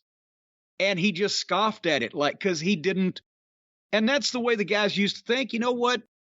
If you don't want to be in the fucking business, and the only reason you're here is because they're handing you a bunch of money and we're having to carry you, fuck it, right? Some guys, they can say, okay, we can make some money with this big jughead. Not saying they said jughead about Lou, but I'm just saying if you get some guy like that, that's, got resentment because he's been handed something and you've got to carry him, whatever. Well, at least, maybe we can make some money with the jughead. But that was kind of sometimes the way Lex would come off, just like scoffing, because he didn't know anything about any of the boys in the locker room. He had never watched wrestling, never been a wrestling fan. He was seeing these people.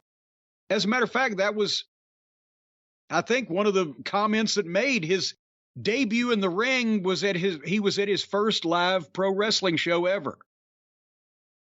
So when he didn't know at first to be intimidated when he walks in the Crockett locker room and there's Ric Flair and there's Tully Blanchard and there's Arn Anderson and there's whoever. He didn't know who was good and who wasn't. How about Percy? First guy to manage Luger, first guy to manage Undertaker. Yeah.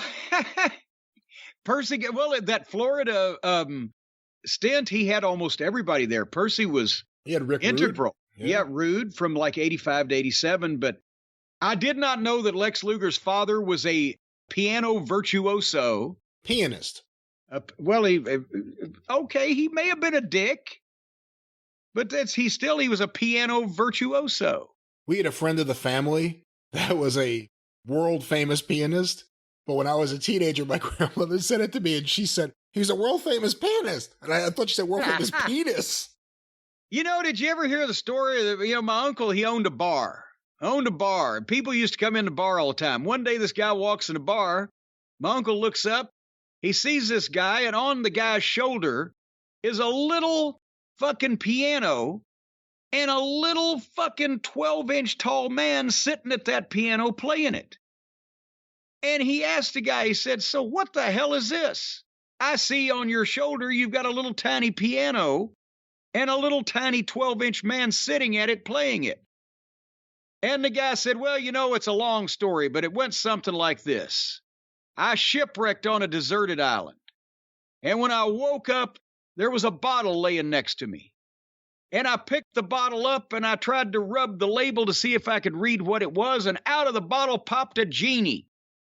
And the genie said, for releasing me from this bottle, I will grant you any one wish that you so desire, whatever it is in the world. And my uncle said, well, wait a minute. You could have had anything you wanted in the entire world, money, jewelry, fame, whatever, and you asked for this?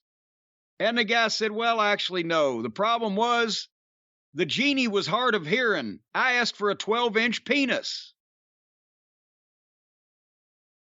All right, well, let's get away from the penis and get back to the package. Back to the package. So after the Canadian Football League in Green Bay, he was injury-prone, went to Tampa Bay, then went to Memphis.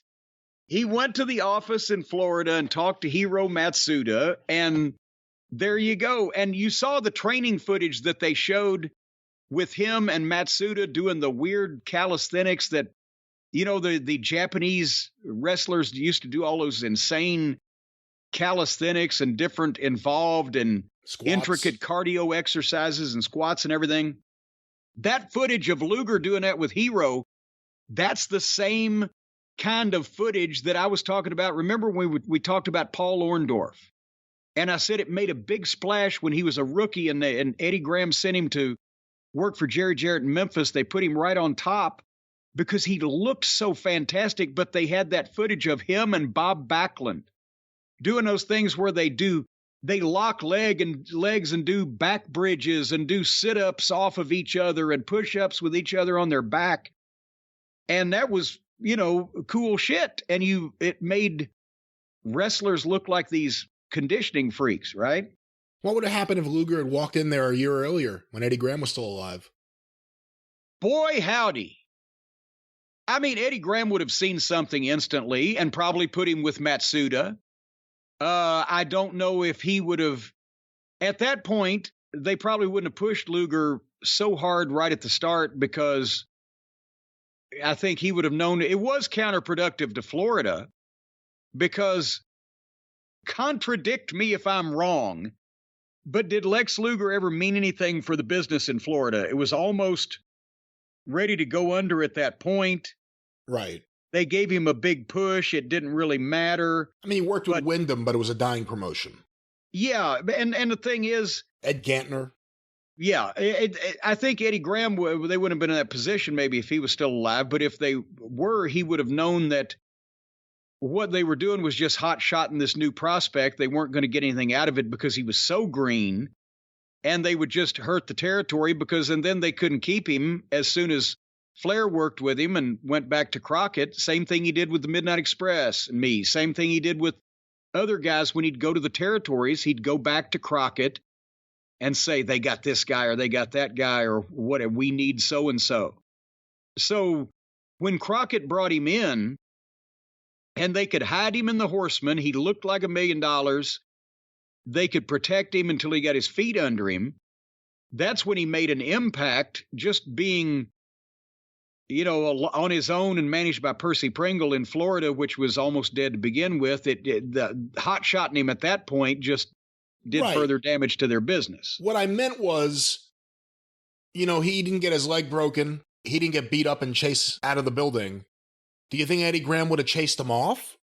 No. Because he was a football player wanting to be a wrestler all of a sudden for big money? Or do you think he would have embraced it? Think about this. Eddie Graham was noted for real athletes, whether they be Jack Briscoe, an NCAA champion, or Wahoo McDaniel, pro football player, all the football players and amateur wrestlers and athletes of some description that Eddie Graham pushed. They like to tell the story that they broke Hogan's leg. Was Hogan a football star? Was Hogan a fucking mainstream sports attraction? No, Hogan was a bassist in a fucking local band. That's the kind of, even though he was big, and look at those pictures of him then. He looked like a fucking halfway a putz. I mean, let's just face it. So those were the kind of people they broke their fucking leg to try to run him off because they figure, if, you know, this guy ain't going to have the balls to stick with it or whatever. And they didn't want to smarten up some guy was going to go out and tell all of his friends in his band and all the people at the bars in Tampa. But if you've got a guy that's already like Luger, it's already played pro football, is just coming off of that and has that physique and fucking, you need talent on your roster, you're going to give that a look no matter what. Were you surprised to see how thick he was when he played football?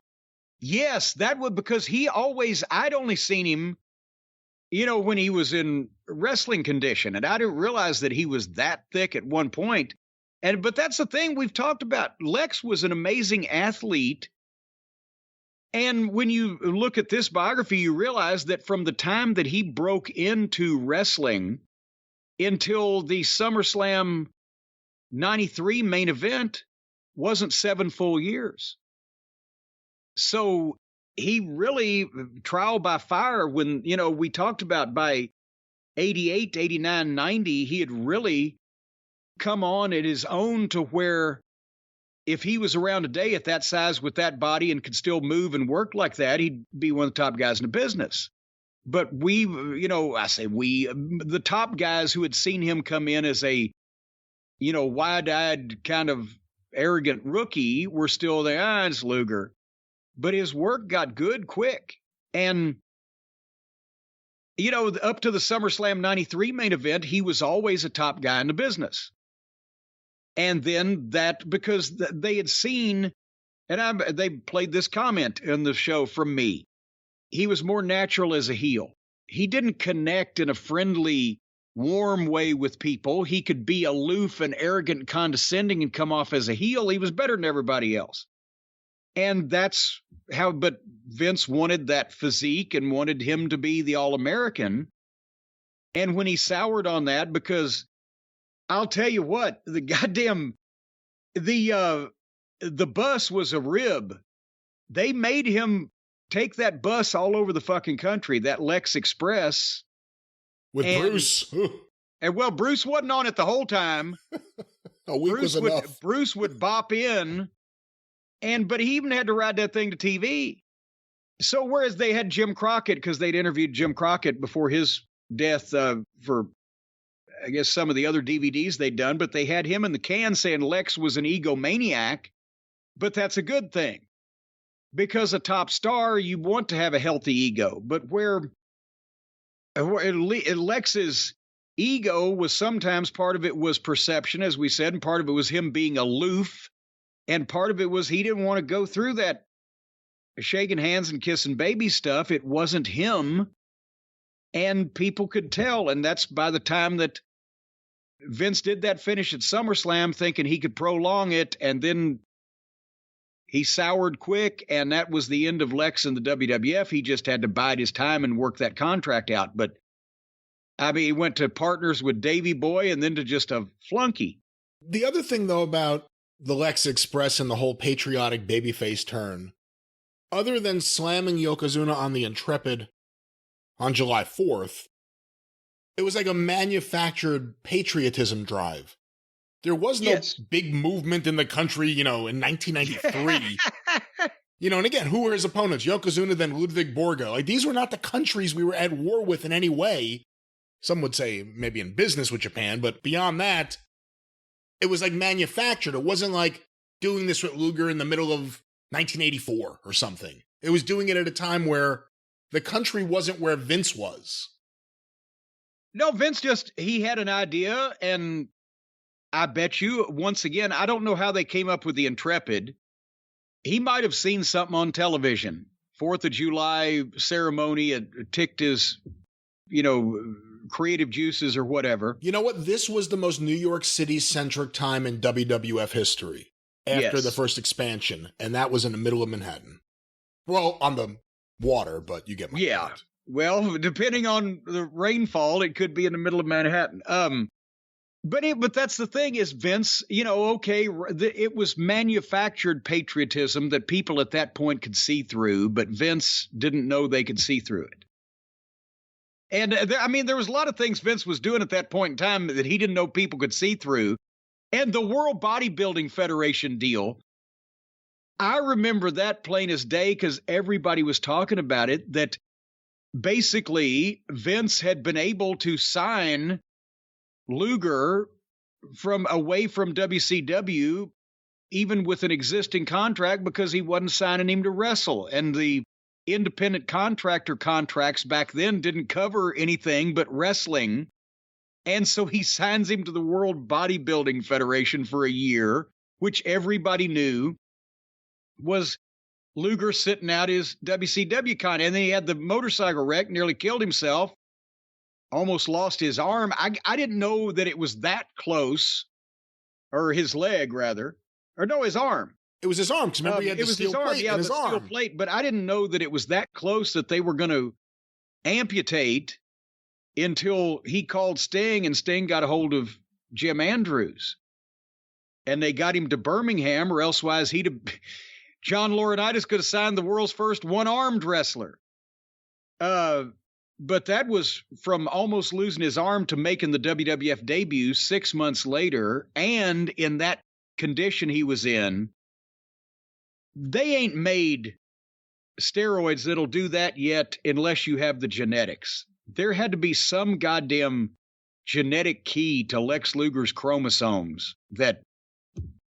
But anyway, did you like when Bruce said, I didn't know what a narcissist was until he should have every morning when he gets up and looks in the mirror in his bowl of Magic Spoon. But, and Bobby Heenan gave him the big introduction, looking in the full-length mirror. I remember seeing that at the time that it happened. And you see the backstage footage of Vince practicing with the mirror girls that they'd got. Whenever Vince gets in the ring and is producing something for somebody specifically, he doesn't do it as much as he used to. He used to do it a little bit more, but it's his idea. He likes it. He wants it to work. And you could tell that he, again, the physique, I think, was Vince's bonding with Luger, the bodybuilding and the whole 9 yards. But he decided, okay, this guy's not going to be a heel. He's going to be my next Hulk Hogan. And he needed an opponent for Yokozuna. And he felt, okay, the Foreign Menace, 4th of July, coming up on SummerSlam, American Hero, whatever. It was nice to see him interview Vladimir. I guess that's the only footage Vladimir's going to get. They've shelved his documentary. But anyway, yeah, the bus was, I think, the downfall of Lex Luger's WWE career. And I felt bad for him actually watching that. You hear about how miserable he is. You see him whining about not getting healthy food while Bruce is there all bloated. But think about it. Nonstop, everywhere he went, he had to put on patriotic clothing. That red, white, and blue shirt, or the Zubaz red, white, and blue pants, or whatever he had. Nonstop. All of a sudden, this guy's like Mr. Rah-Rah America. It was so dumb when you really look at it. And you feel bad for him having to do this. Well, anyway, Bruce gave a kind of confusing explanation of why that he didn't win the title at SummerSlam, but I was told at the time, since I was counsel for the opponent, that Vince wanted to prolong. I think I was told by Vince that Vince wanted to prolong it till WrestleMania. That never came. And now Lex wasn't happy and WWF wasn't happy with him. And the story with the contract deal, of course, Bruce is like, well, he continually lied and said he was going to sign. And I think he was probably going to sign because he had no place else to go because of the way that he had, left before. But then he got Sting to intervene with Bischoff. And Bischoff admitted he wanted no part of him. And so he lowballed him to try to get him to turn it down. He offered him $150,000. And I was not ever privy to that information either. So Lex wanted to get the fuck out of Dodge. Because I don't care how bad they were using him. Even in 1995, he was probably going to gross with the WWF a bit more than $150,000. But you thought you wanted to get out of Connecticut. Yeah, he really wanted to get out of Connecticut. He took it and made the surprise debut and etc. And that got everybody's attention. And honestly, Lex went from nobody to somebody overnight because in the WWF, with what they were doing with him and the run he'd had, he meant zip, nothing. But as soon as he does that, not only is everybody talking about him, but he's back at the scene of his greatest triumphs in WCW, where the people remembered him against Sting and against Flair and with the Horsemen of whatever. It hadn't been that long.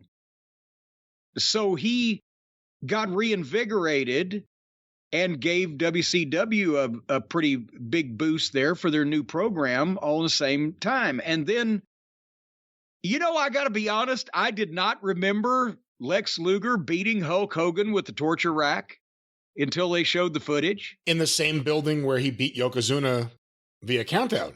Yes. And I didn't remember it, but goddamn, that's about as big as you can push anybody. And he meant more in WCW than he ever meant in the WWF. But unfortunately, at that point, everybody becomes a rock star, the Attitude Era.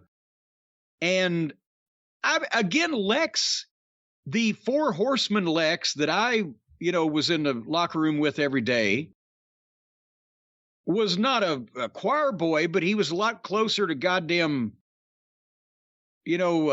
straight edge than fucking fucked up. But suddenly, when everybody's making money and everybody's a rock star, then there's bills and a couple of pills.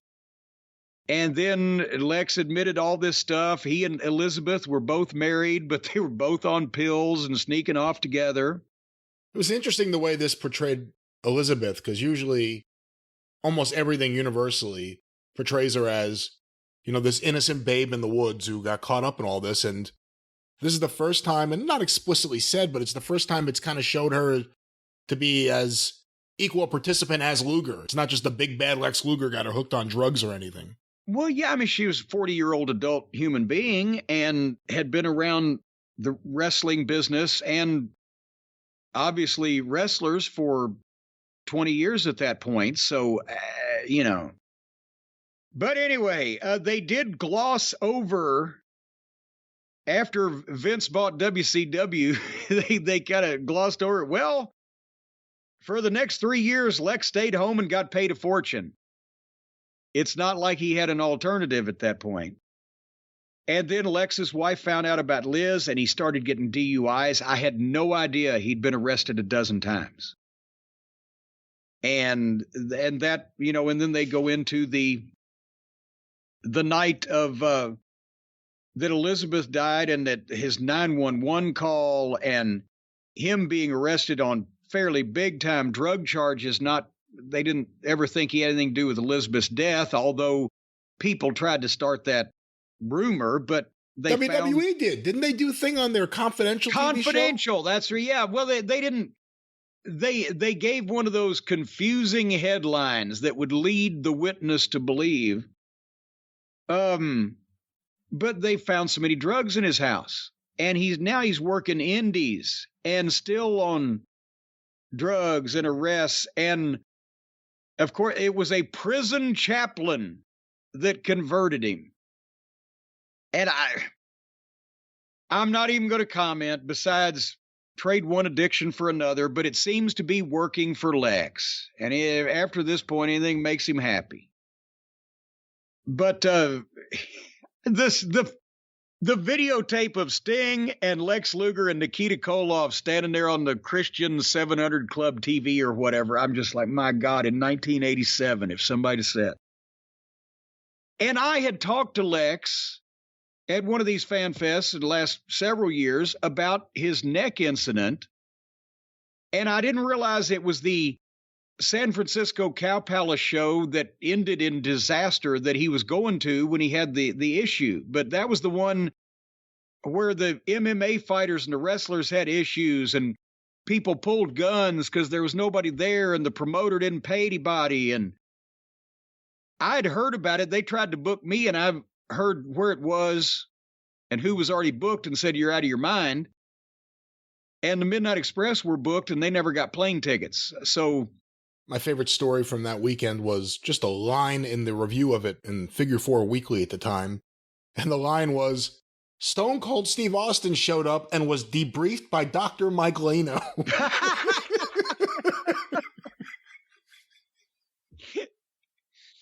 Oh, you can't stop Mike Lano from doing those debriefings.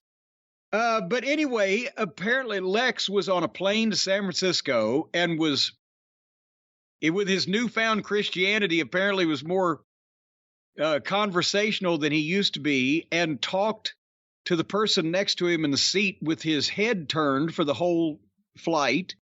And he told me this himself. It's not a bullshit story. And he woke up in a hotel the next day and was mostly paralyzed. And I don't know whether it had a huge neck swelling. I mean, you know, wrestlers have bone spurs, sharp things. And with him turned that way, the swelling fucking constricts something, moves something into whatever. But he lived practically in bed for a year. And now he can live on his own. He uses a wheelchair for a lot of things, but he has limited mobility and he can take care of himself, but he's in the top 1% of people with this affliction in the world. And probably due to the condition that he, you know, kept himself in for the most part, you know, all of his life. But now he's happier and he's more stable and humble and contented and coaching young bodybuilders and on nutrition and shit. And, you know, it had an optimistic, uplifting finish to the thing. And when you think about it, here's another guy who was a big name and made a ton of money and had a short career. Start to finish, it was barely, 16 years. And that was with taking off after the first 14. That was with taking most of the rest of it off. You think he goes into the Hall of Fame next year? Well, I'm not saying he's never going to. I don't know about, let's not pinpoint next year. But I think if well, you know what? Not only have they done this and obviously blessed it because they're cooperating with A&E, but now Vince is not around, and Vince was probably one of the guys that would hold grudges on 2 or 3 or 4 different names, and that may not be applicable anymore. So I would think Lex will be in there sooner or later. And also, if not just for a dearth of main event level contenders, and he can tell a great story and come off in a sympathetic fashion. Do you think Lex Luger can get a good night's sleep? Well, it depends now, because, you know, getting a good night's sleep, it's all what you do. See, we've talked about Lex. He unfortunately went down the pharmaceutical path, and that's not good. Everybody knows that's not good. You don't want to do that. You want all natural ingredients that make you fall asleep. You want all natural ingredients to take care of your health, right? That's what our friends at Beam are doing. Because poor sleep can cause weight gain, mood issues, poor mental health, and lower productivity. And if you sleep less than 6 to 7 hours a night, some of you, if you sleep less than 14 to 16 hours a night, you could have reduced white blood cell count. And if you got reduced white blood cell count, well, the next time you go to give blood, they're going to turn you away. They're going to say, we don't want your blood. Your blood is shit.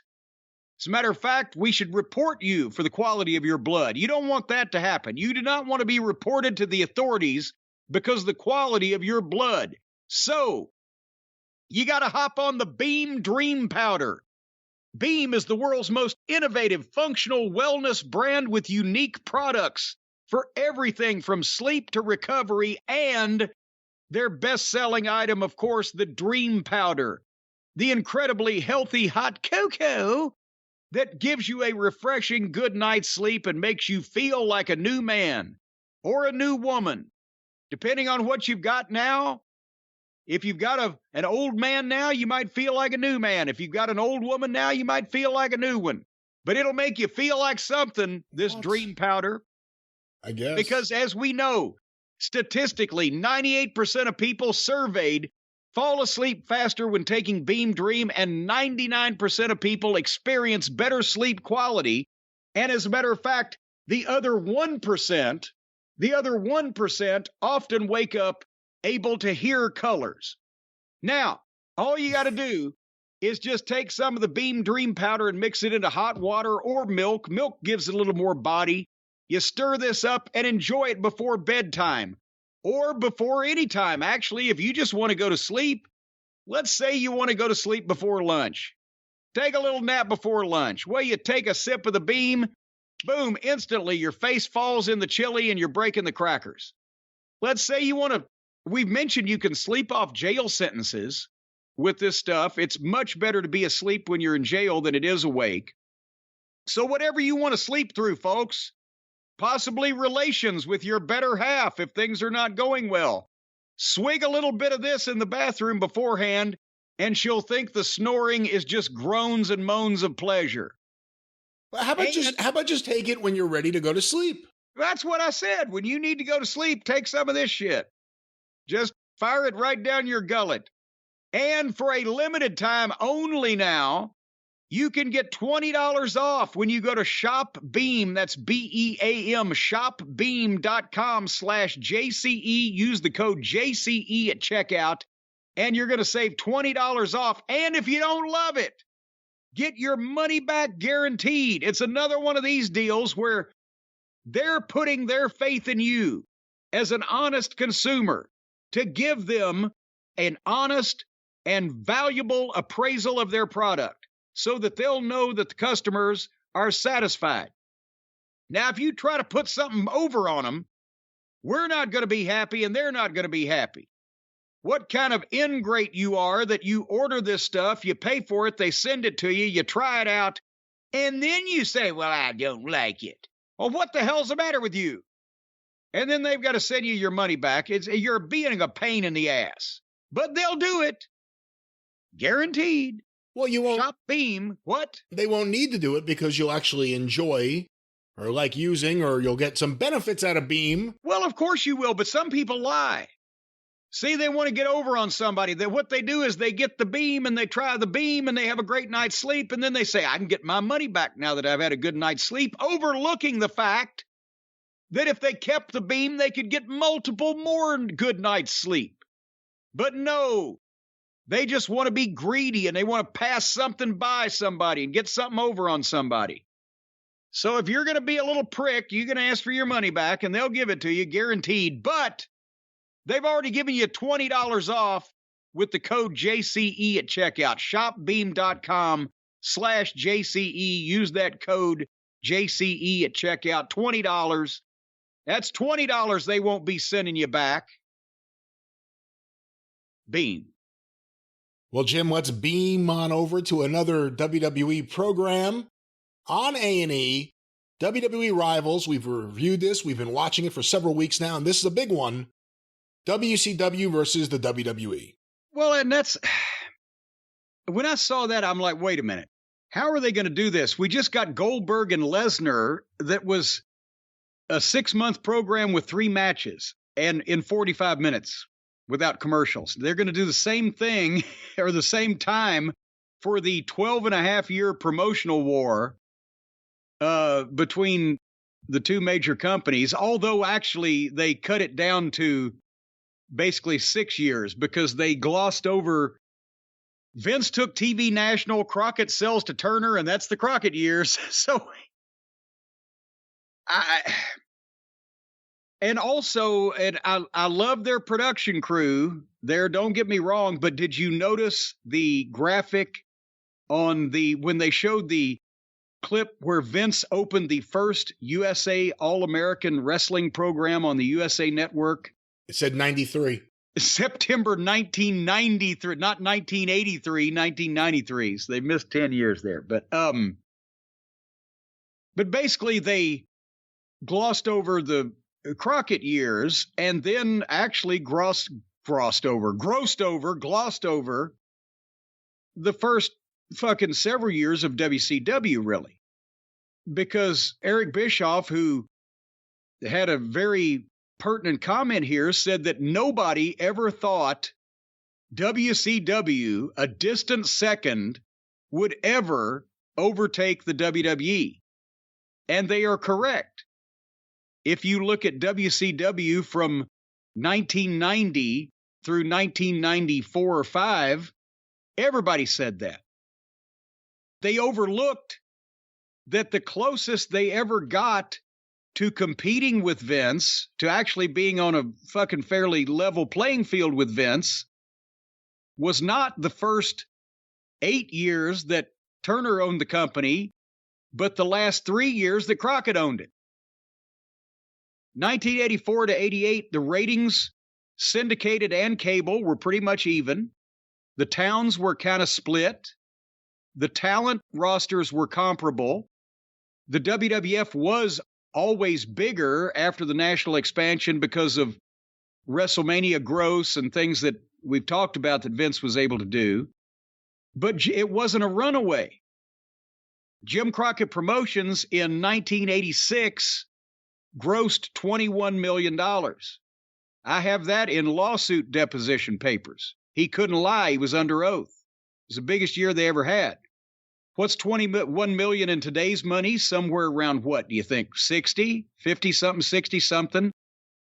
That wouldn't be bad for any wrestling promotion these days.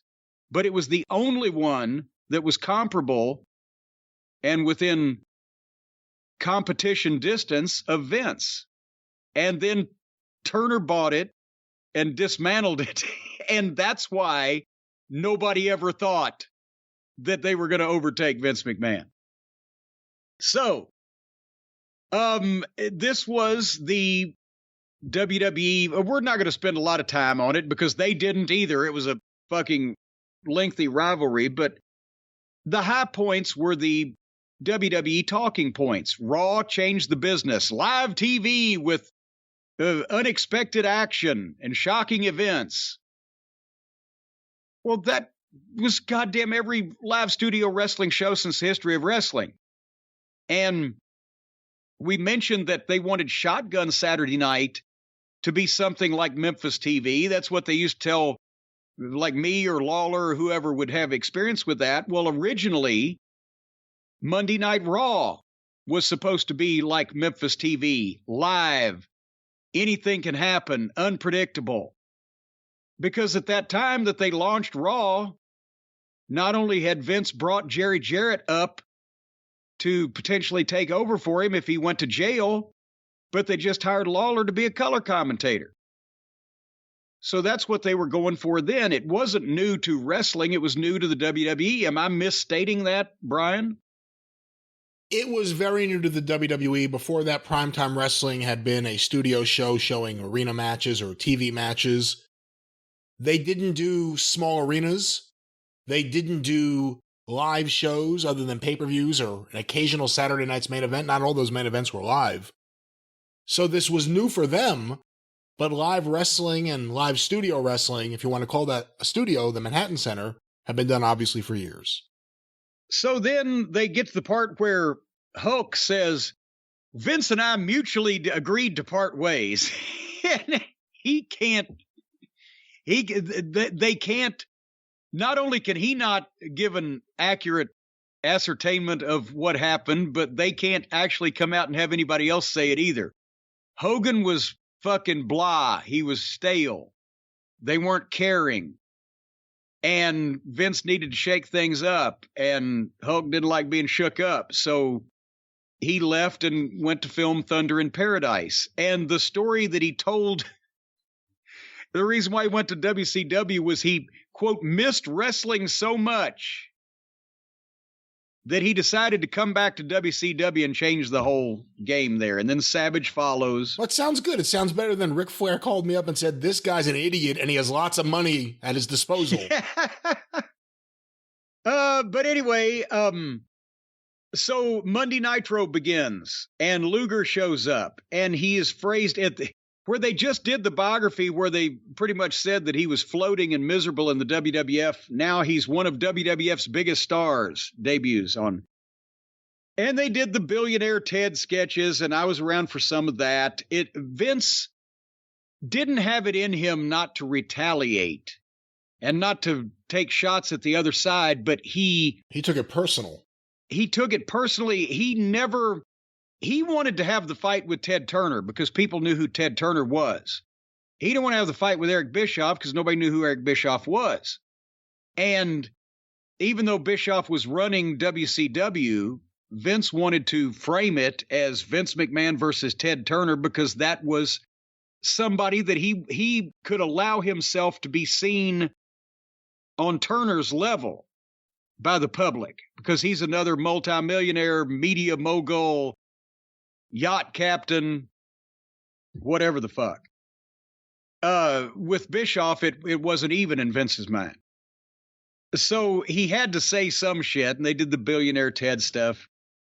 And they made them, and this was true. They offered Hall and Nash 3 times what they were making for half the work, and it was guaranteed. And that was the key to the whole thing. The fans bought the invasion. They bought that in the sport that they loved and that they watched and followed, that they were increasingly being told in intricate detail was all phony. But all of a sudden, shit, Razor and Diesel have showed up. We're finally going to see this big promotional war. And people today overlook it wasn't, and I'm not knocking Hall and Nash even when I say this. I have knocked them in the past, but I'm not knocking them here. It wasn't Hall and Nash that instantly became the 2 biggest stars in wrestling when people have been watching them every week for fucking years on TV. Just because they showed up. It was because with very little internet and lack of communication and or inside knowledge of the business 25 years ago as opposed to now, a significant portion of the viewing public believed that they were still with the WWF and the WWF was coming down to Atlanta to kick somebody's ass. Am I overstating that, Brian? You were alive then. I don't know. I've always wondered how much of the audience really believed they were sent from WWF as opposed to just former WWF wrestlers coming to cause trouble and you didn't know what to expect. I always thought it was more of that. I think in Vince's eyes, a lot of people. I heard from, and remember, I'm with the WWF, so as I'm going in the back of the buildings, they're saying, hey, what's going to happen? Are you going to all that shit? A lot of because people have forgotten that the millions of people that were watching both wrestling shows, a lot of them were still not smart, not in terms of is wrestling a work, but in terms of how all this happens. And they bought it long enough at the start that once that they figured it out, they were already hooked. I'm just telling you, I heard it from people. And that's for a moment, you could believe something was going to happen somebody was going into business for themselves. They were going against the script. They were, whatever the case.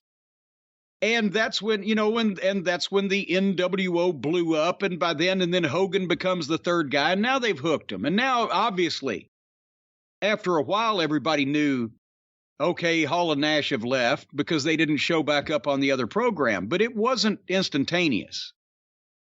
And there's an element of what you said also with regardless, they were those guys and now they're down here but they even covered in the program.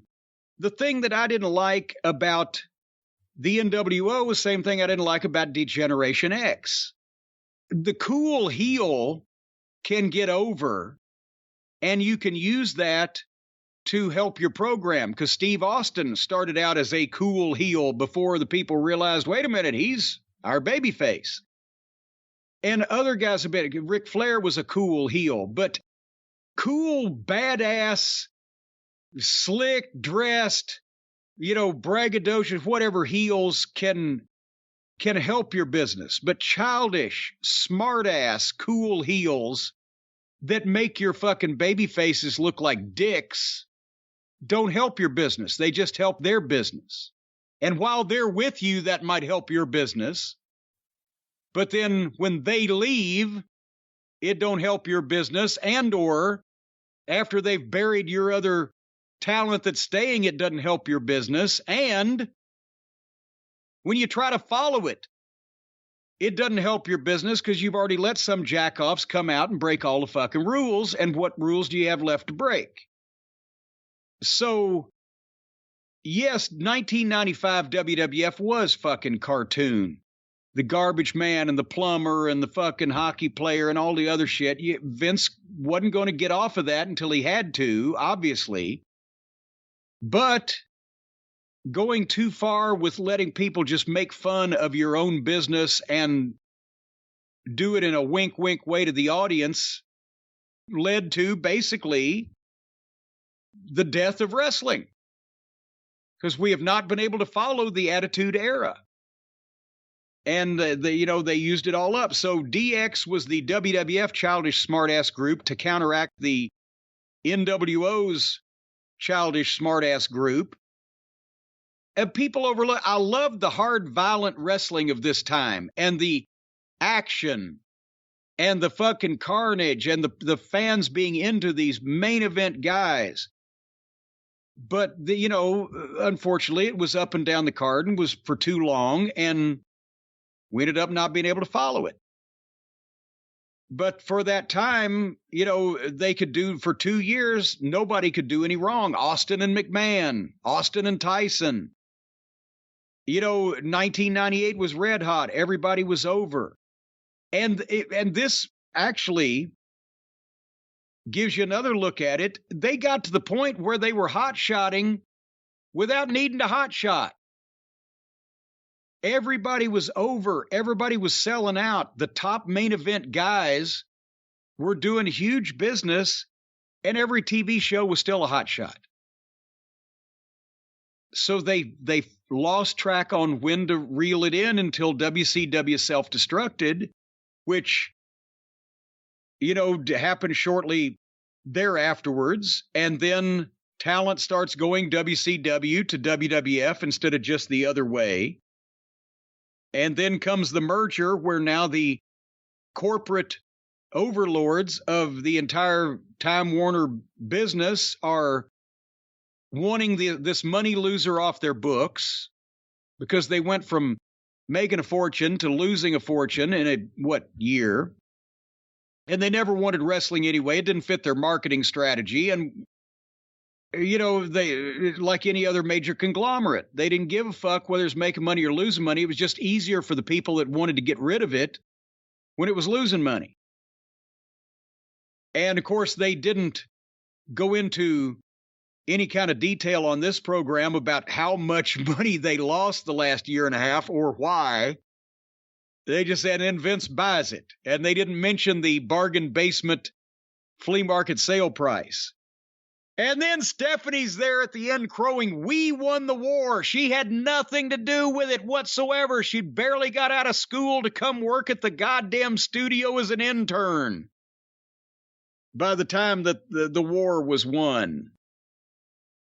And Paul E. closed it up, and I'll get your thoughts. Paul E. closed it up with the summation of how the fans got screwed because of the contracts that all the top WCW guys were on with Turner Home Entertainment because of their shady bookkeeping and whatever. They all got to sit home for 2 or 3 years making massive amounts of money to do nothing, and we never got the dream matches. We got, they brought in Booker T and Diamond Dallas Page, but we never got Flair versus The Rock. We never got Austin versus Goldberg when it could have happened. We never got, a variety of huge money pay-per-view dream matches because of the way that this, TBS was anxious to get out of the wrestling business. Vince wasn't going to not only put WCW over as a real legitimate competing force, but also he wasn't going to upset the apple cart of his salary structure to spend the money that he would have made back on pay-per-view by bringing in the top 4 or 5 guys that were making money on those contracts. He wasn't going to do that to the rest of his locker room, even though he would have made the money back because it would have damaged their salary structure going forward for the company, not the boys. And so it was all pissed away. And if you trace back to ECW Foles, because Paul E. was drastically in debt, WCW is sold to Vince at almost the exact same time, and a week later, At WrestleMania, Austin hugs McMahon, and the business has been on a downward trajectory for the past 21 years ever since. Your thoughts? Well, I mean, they got a lot in there in an hour. Let's not overlook before I give my thoughts. Their version of the end of the feud is Triple H beating Sting at WrestleMania years after the fact, which one thing Tony Khan has done relatively correct, he has used Sting pretty good. WWE didn't know what to do with him, wasted him, and again, it was all just so they could say they won the war in some fictitious fashion. And I see you have no comments on that. Well, I was waiting to hear the rest of your train of thought. I haven't disagreed with anything so far. You know, it was good, but they jammed a lot in there, and there's a lot of revisionist history. The WWE side, they took our former guys. Yeah, well, Vince let Hogan go. Was he not supposed to work in wrestling ever again? Was Bischoff at fault for wanting to bring the biggest star in wrestling of that generation, one of the biggest stars ever, into the company? There's a lot of that WWE.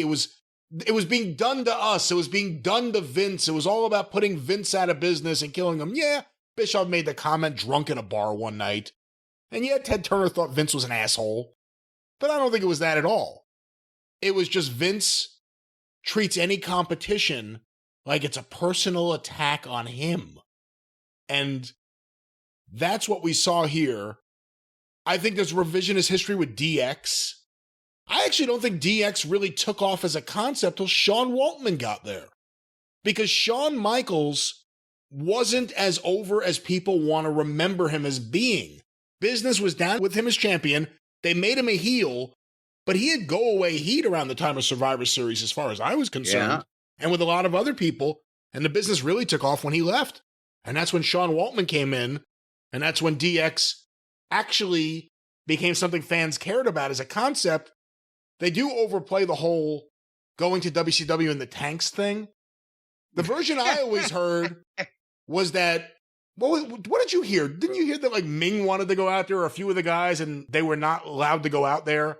But yes. now it's Nash and Hall wanted to go out there and say hello or whatever it was. Yeah, no, I never heard that at the time, and I was in, because goddamn, they went to the Scope, so we were in Norfolk. No, we were in Hampton, and they were in Norfolk. Wherever the fuck, it was like 30 miles apart. And I remember here, they're getting a fucking tank. What the fuck? And we knew nothing was going to happen, or I thought nothing was going to happen, because I figured, they would be obviously sensible enough not to let a fucking tank into the building. And it was just, going over to shoot the promos. But no, we did hear that Ming and a couple guys wanted to come out, and that would have probably been ugly. But Hall and Nash were never amongst the ones we heard wanted to come out and step onto Raw. But Vince did say, because somebody said, well, what happens if they come over here? Let them in. Great television, pal. That would have been the best television ever. He's right. Yeah. No mention really of Russo. And, knowing what we know now all these years later, knowing what you knew, but not everyone else knew at the time, it is important to remember what that move was in the moment. When that happened, because I was with someone who worked for WWE, we were at actually lunch with Dennis Carluzzo when the news got out, and he got a phone call from someone telling him, and the idea that Vince Russo was jumping ship while WWE was exploding in popularity to WCW, at the time, there were a lot of people afraid about what was going to happen. I mean, it's true. People didn't realize yet the realities of everything.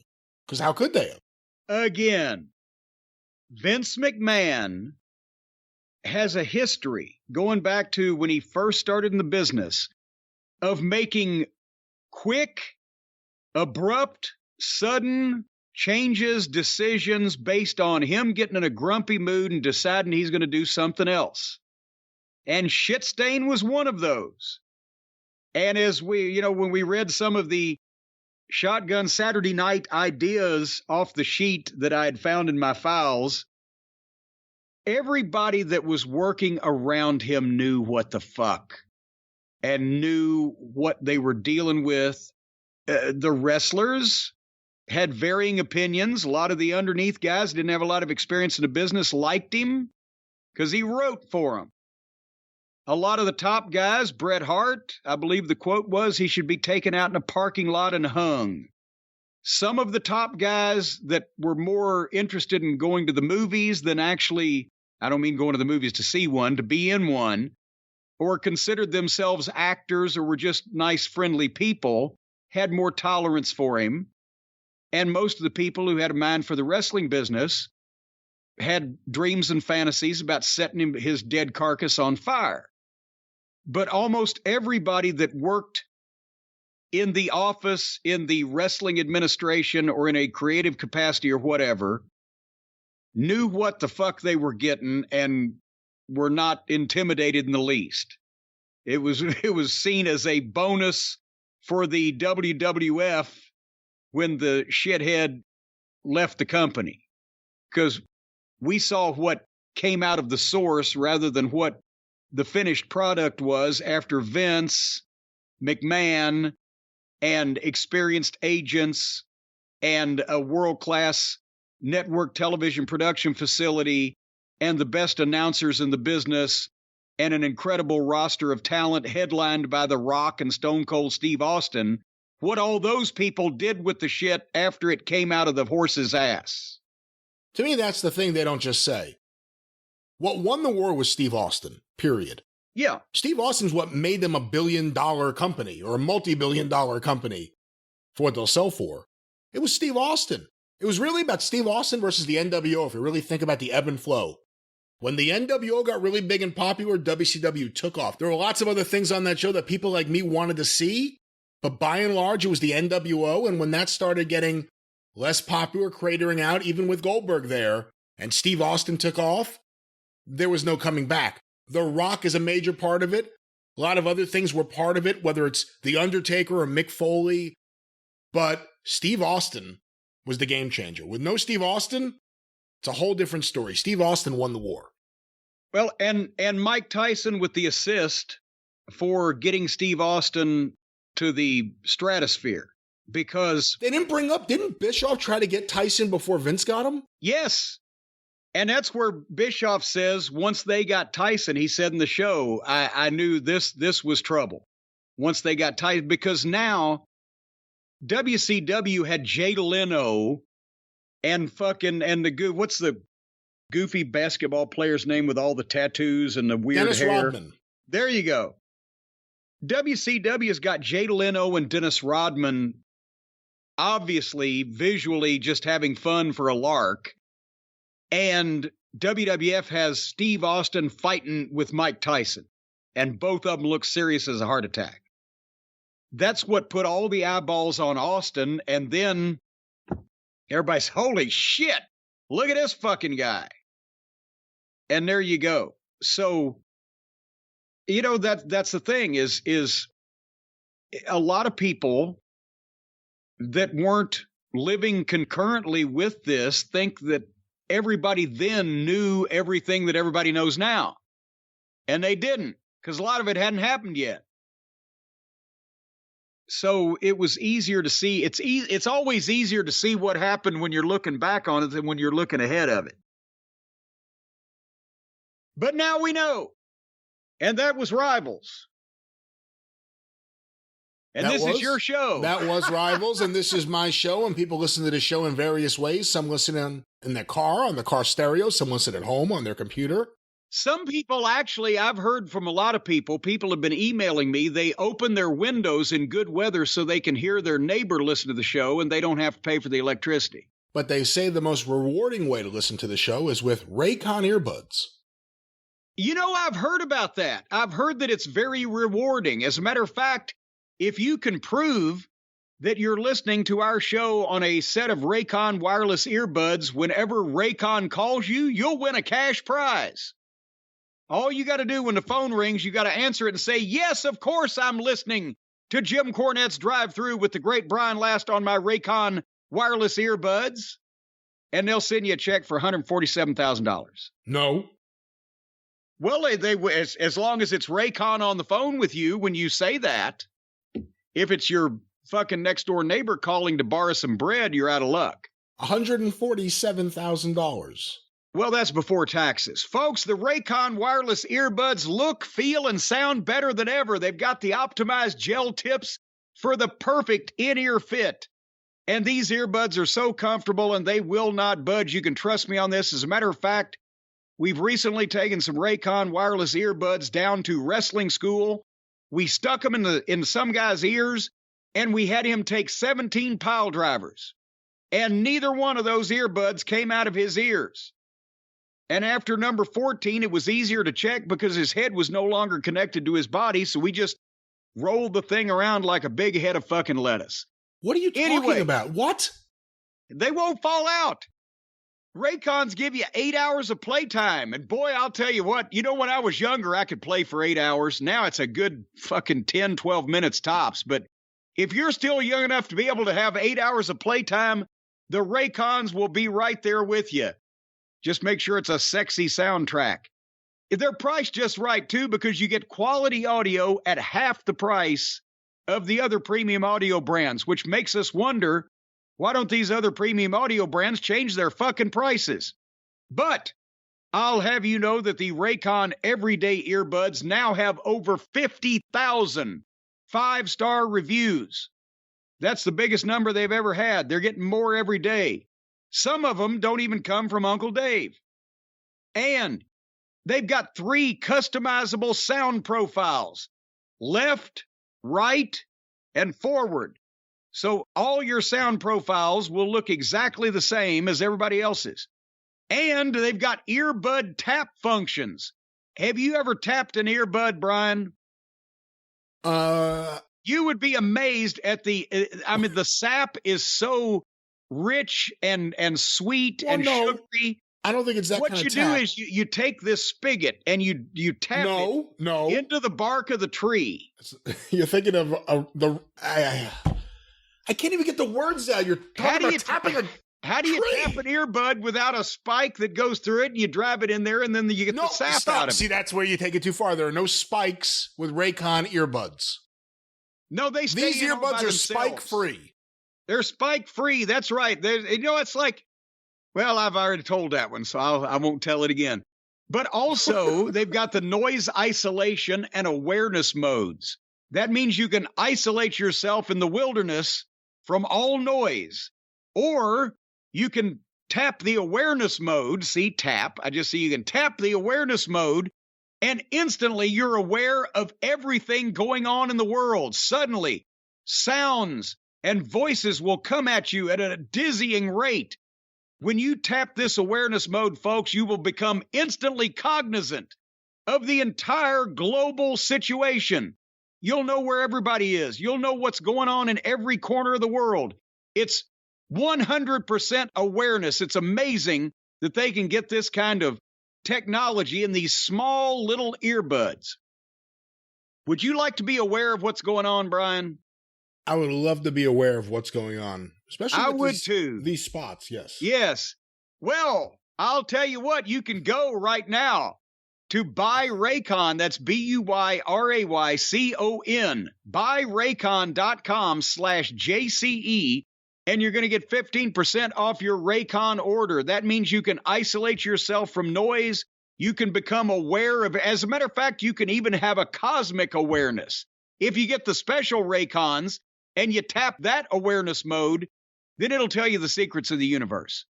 Go to buyraycon.com/JCE and get 15% off and discover the secret to life. buyraycon.com/JCE, 15% off, secrets to life, no extra charge.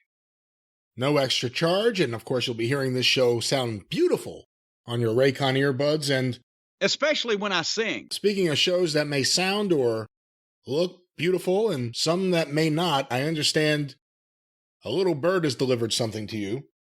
Well, it was a carrier pigeon. And I don't know how the poor thing must have been on steroids because this was a heavy package. And those pigeons don't have a lot of body weight to them. I don't know how he kept this thing up in the air. But I just recently was delivered by carrier pigeon from one of the Cult of Cornette members who shall remain nameless. He said in the note, don't use my name. And that's easy because I can't remember it because I've never heard of the fucking guy. Because apparently he is just someone who happened to be around in some fashion around the arena. Let's see, they were in Houston, Texas at the Toyota Center talking about WWE Raw last Monday, 8 days ago as we speak now, August the 1st. Somebody was in the Toyota Center in Houston, Texas, and just happened to pick up the TV formats for the 3-hour Raw episode titled Everything's Big Time in Texas. They're titling their shows now on their format. Do you know what Vince McMahon would have done to me or Bruce Pritchard or anybody else that titled the TV show on their format that they handed to him back in the old days? No. I hesitate to think. There possibly would have been some bloodshed. But anyway, I will say this. I have deduced who the person was who left these formats laying around for someone to carry off because of the handwritten notes on the back of some of the pages and the listing of who the agent was for that match. And I'm not going to reveal that person's identity because I don't want to be responsible for somebody else losing their job in this uncertain financial environment. So they shall remain nameless. It's Paul Levesque, isn't it? It does not say Paul Levesque. I'll give you that much. Trips? I didn't say it Trips. Now, wait a minute. But apparently now, and I don't know how long we'll spend. It would take me 2 hours to read this over the air, the entire format. There's 2 formats for the same show. Remember, we've talked about formats before, and I said, okay, in a 1997 Monday Night Raw, it was a 2-hour show back then. Let's say there's 12 segments. So that means probably 6, 7, 8 pages, the formats. There are 2 formats for the same show. I've deduced that one of them is primarily for the technical crew of the show because it centers more on the VTRs, the music entrances, the on-cameras, the wide shots, the graphics. So this is a format specifically for the production crew, and for this 3-hour program, it's 23 pages long. 23 pages. But there's another format that is apparently primarily for the talent and the wrestling side of things because it has the more match details and the scripts for the promos. And this son of a bitch is 14 pages. So they have 37 pages of information for this one television program. You ever want to know what the writers are doing? There it is. Oh boy, they're earning their money. They're writing a lot of words. Before we talk about the actual format, I just wanted to go through a couple of things and I'll read you, but this cracked me up because this is at the back of the talent format, we'll call it, for lack of a better word. There's a page that says Writers Pre-Tape Checklist. So apparently all the writers are supposed to go down these bullet points when they're doing pre-tapes to make sure that they are adhering to all of the, I guess, the things that Vince has gotten pissed about in the past. Would you like to hear their bullet points for their checklist on how to do pre-tapes? Yeah. Well, first it says backstage bullet points, and then it's got 1, 2, 3, 4 so you can write them in. Then it says, does this pre-tape make sense? Make sure there is pad at the top and bottom of each pre-tape. Obviously, that's for editing. Roll camera with nobody talking several seconds before and afterwards. Here's another bullet point. Tell a story. Make it entertaining. Grab the audience's attention. Have a big finish. So already, from what I've seen, they are violating almost all of these rules and principles. They usually don't make sense. Nobody's telling a story. They're not making it entertaining. No one's attention is grabbed. and there's no big finish to the bit. Now, this TV taping, Jim, this was the first one under Triple H? Well, yes, but again, like we said on last week's program, I'm not expecting, turning on a dime, wholesale changes, in 30 seconds notice or whatever. These formats are printed by the production crew and production assistants and all the various minions they've got. And a lot of probably this page is on the back of every one of them. And I don't know that Triple H, when he first took this position, said, well, my first order of business is to get these goddamn TV formats in order, right? So I would think we'll see a number of things change, but just because it's under his regime the first week, don't assume everybody's going to do this. But there's more. Get single shots when we see talent for the first time. That's why the camera always has to swerve over and see a close-up of them when they walk in, right? Identify talent if the audience doesn't know them. That's a good fucking rule to have. And remember, I've called them out because in a lot of cases they haven't done it, or you don't know who the announcer is. It's the first time you've seen someone on camera on that program. Here's one. Talent should not look directly into the camera. I don't understand that one at all. I still don't. I ain't got it either. I've asked numerous times. Can somebody explain it? Well, Vince thinks. Well, what does he think? What makes it look phony? Because the person realizes they're on television? Next, rehearse, capital letters, in location with crew and talent or stand-ins. So, hey, we need a guy and a girl for a stand-in for a 30-second fucking pre-tape backstage. Jesus Christ. Be aware of any audio issues in an arena environment. What happened in the last segment? Should the interviewer reference something that just happened? That would be nice if it was something shocking. Here's more footnotes or bullet points. Make it real. When have they ever followed that? Yeah, I was going to say before when you said Vince thinks looking to the camera is phony. That's the part he thinks looks phony? Yeah. Not the droning hostage statement-like delivery of the people who have memorized their pre-scripted lines. Make sure the hallways are not empty. They don't like empty hallways. That looks staged. They like to see all the fucking guys going over their match in the fucking back. Make sure characters have the proper tone in conversation. So let me now speak for talent. If I'm a talent on your program, and you tell me what I'm supposed to be saying to who I'm supposed to be talking to, and I know what they've done to me in the past, and I can't figure out what the proper tone is I should have, fire me and get some new fucking talent. Make sure talent merchandise shirts are not hanging in the background of a locker room.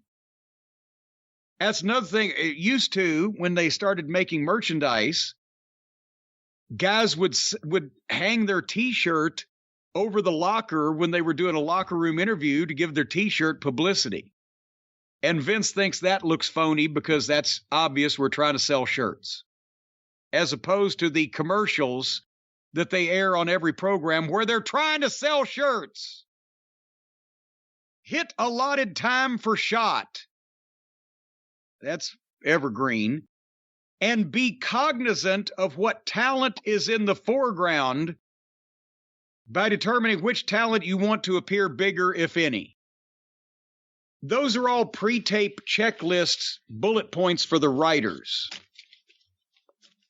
And some of that's ridiculous and some of it's common sense, but it takes up a whole page in this format. Would you like to hear about Becky Lynch's interview when she came out with her arm in a sling and switched babyface? Oh, yeah. I'd love to hear what it has in there. What was coming out of her mouth for the first time and what was scripted. Well, here's the thing. I don't know if anything was coming out of her mouth because this is incredible. They actually have stage directions, Brian. Now, whereas in the old days, we would call Becky in. We said, okay, Becky, Obviously, you've got this injury and you know what happened at SummerSlam, but we want you to be a babyface. So you guys, you and Bianca are going to have mutual respect for each other and you're going to shake hands. And then Bayley and the new heels that are going to be menacing you are going to come out and you're going to have a stare down. And we might have suggested a thing or two to say, but otherwise, okay, you know what you did. You know, we've just laid it out for you. Go do it, right? That would have been with anybody. Becky Lynch promo. Everything I do, every choice I make, I want it to be better, bigger than my last. I've never held anything back. Instead, I've used every setback, every broken nose, busted knee, in parentheses, black capital letters, pause, torn shoulder. They're giving stage directions on pauses. She was supposed to say every broken nose, busted knee, torn shoulder, to motivate me to come back better than ever. When I returned last year at SummerSlam, I chose Bianca Belair as my motivation to come back and be the biggest I ever was, to be big-time Bex. And when she took the Raw Women's Championship from me at WrestleMania, it only made me work harder. So I didn't care if I had to walk out of that SummerSlam ring this year with one arm. I was going to give Bianca everything I had. Did I expect to come out here tonight with my arm in a sling instead of the title over my shoulder? No. But this is only the start of a new comeback story. And you better bet I'm coming back bigger and better than ever. Then there's parentheses and 3 asterisks.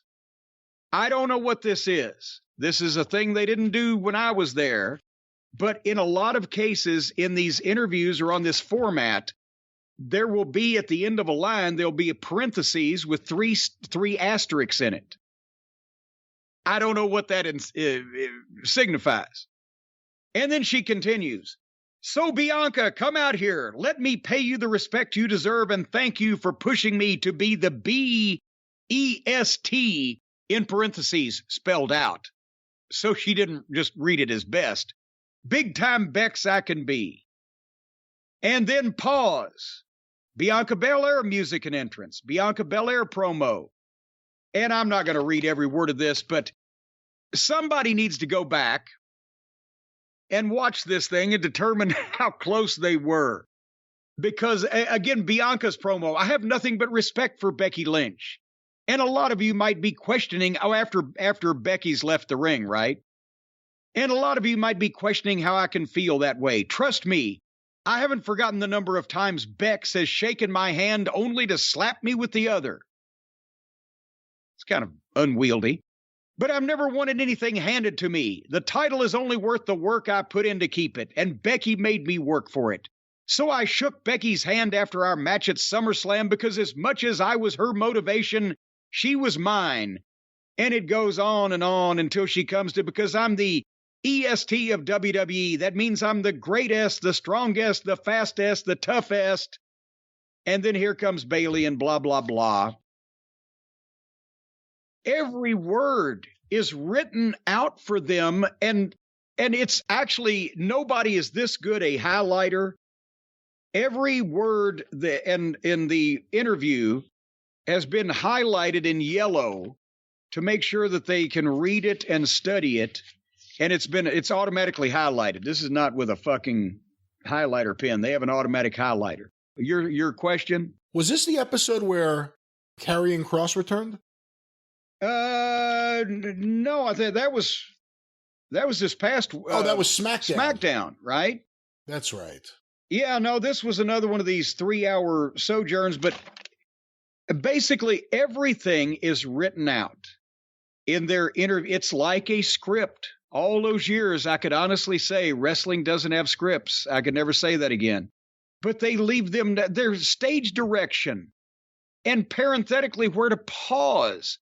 I can't imagine and being a talent and being asked to do a promo and then being given a page and a half, 2 pages, and that wouldn't be the bullet points, or it wouldn't be, okay, here's the story, put it in your own words. It would be, read this, say this, do this. How the fuck? How could you do that? How could you remember?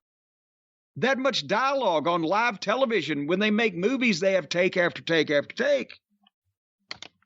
The Seth Rollins, or I should say segment 3, the Seth freaking Rollins in-ring promo, Scatman Rollins, it's a page and a half single-space typewritten. You know, Seth's promo, and then the Street Profits, music interrupt and entrance. Houston, the Street Profits are up, and we want the smoke, parentheses, asterisk, asterisk, asterisk. Montez Ford promo, walking to the ring. Couldn't help but hear you ripping on our boy Riddle. And after what you did to him last weekend at SummerSlam, you know boy is going to be back someday and he'll be looking for some payback. Seth freaking Rollins promo, cutting off Ford. I think the only ones around here that need to face the facts are the two of you. After yet another loss to the Usos, it seems you're just not quite good enough as a tag team to make it to the top of the food chain. And then the Montez Ford promo, cutting off Rollins. Seth freaking Rollins promo, ha ha ha, I'm sorry. Angelo Dawkins promo. I know one thing your boys won't fail at, beating your ass to a pulp right now for disrespecting the Street Profits and a bit of payback for our boy Riddle. Montez Ford promo, or you could face me one-on-one right now. Reactions, Dawkins looks at Ford. You got to tell the guy who to look at. There's only 3 people there. And on another one here, who's talking about Ciampa? This fucking giant multi-page thing. In some other place, the guy's saying, wait a minute, hold on. Who was with Ciampa? May have been Seth. But anyway, the stage direction is, and I'm talking about this guy, and then in parentheses, points at Ciampa. You have to give the direction to point at the guy that you're talking about and referring to as this guy. No wonder this shit is so bland and boring and phony. They have created a world here where if you could teach a chimpanzee to talk, then all you'd have to do is just hire chimpanzees, because everything else is done for them. Not well, but it's done. Well, that was raw. Yeah. But yeah, 37 pages for this thing. Well, Jim, let's stay on the topic of WWE news and notes here. I'm sure you've seen the news. We expected it. It has now been confirmed. I believe Mike Johnson at PW Insider Elite was the first one to break it. John Laurinaitis fired from WWE. Well, now, he wasn't fired. He was asked politely to leave and never return. Let's not give a negative spin to these. John, if you're listening, I've told you a million times. It's a publicly traded company. You can yell at the wrestlers. You can slap smartasses. But you cannot, under any circumstances, fuck the employees and then pay them millions of dollars to not talk about it. See, if only somebody had been kind enough to smarten Johnny Ace up to what you can and can't do in a publicly traded company. And if anybody thinks that I'm laughing at someone else's misfortune, you're exactly correct. Because the fucking little... And somebody... It was a blind item.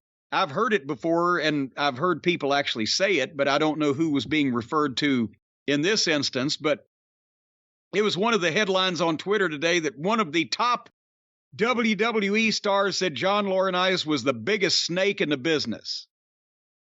I think that's giving him a lot of credit. He's tried to be the biggest snake in the business. I don't know that he ever succeeded, but it wasn't for lack of effort. But the whole time that this weasel, this fucking smiling little dimple-faced simpleton, was calling me on the phone, oh, Jim, you can't yell at the wrestlers in wrestling school. You have to empower them. They're calling to complain that you yelled at them. Or, oh, Jim, you can't slap that smartass in your amateur class because he's a fucking smartass dipshit. This is a publicly traded company. Oh, Jim, you must use all the lingerie models that we send you because they deserve a chance to be trained like everybody else. And meanwhile, he's getting blown under his desk. He's getting blown under his desk and using company money, 7 figures of it, to get the fucking douchebag not to fucking talk about it after the fact. So fuck you, John Laurinaitis, and your goddamn can't do this and can't do that in your publicly traded company. I didn't get involved in a publicly traded company. They pulled one over on me. I was in the wrestling business. I never asked to be in a Fortune 500 company. I don't like the rules nor the regulations. So I tended to stay over and do my wrestling thing while you were over doing your corporate thing, wearing your suit and tie and getting bums rushed out of Titan Tower for being a fucking embarrassment to the fucking company. So fuck you, Johnny. Thank you very much for all those phone calls trying to tell me how to modify my behavior when I was running the most successful developmental program that the company has ever been involved with, and you were up there costing them millions of dollars because you couldn't keep your dick in your pants. Funny how the worm turns. See what I did there?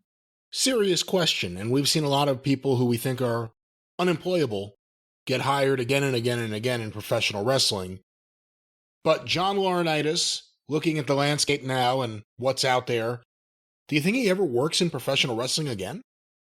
Well, no. And here's the one sad thing is he's probably not going to have to, because the executives in that company are paid a fucking fortune. If they can pay upwards of $1 million for pussy, they must have a great disposable income. Well, even though they're using company money. I'm sure he's set. He'd be a complete blithering simpleton if he ever had to work another day in his life after working for them for most of the past 15, 20 years, whatever. So if he ever needs another job, he's a complete idiot, or elsewise the whole global economy is melted down and we're all selling pencils on a street corner. What wrestling company he's not going to do it for the love of the game for, I'm going to come and work an indie show for $500. And then what would he do on an indie show?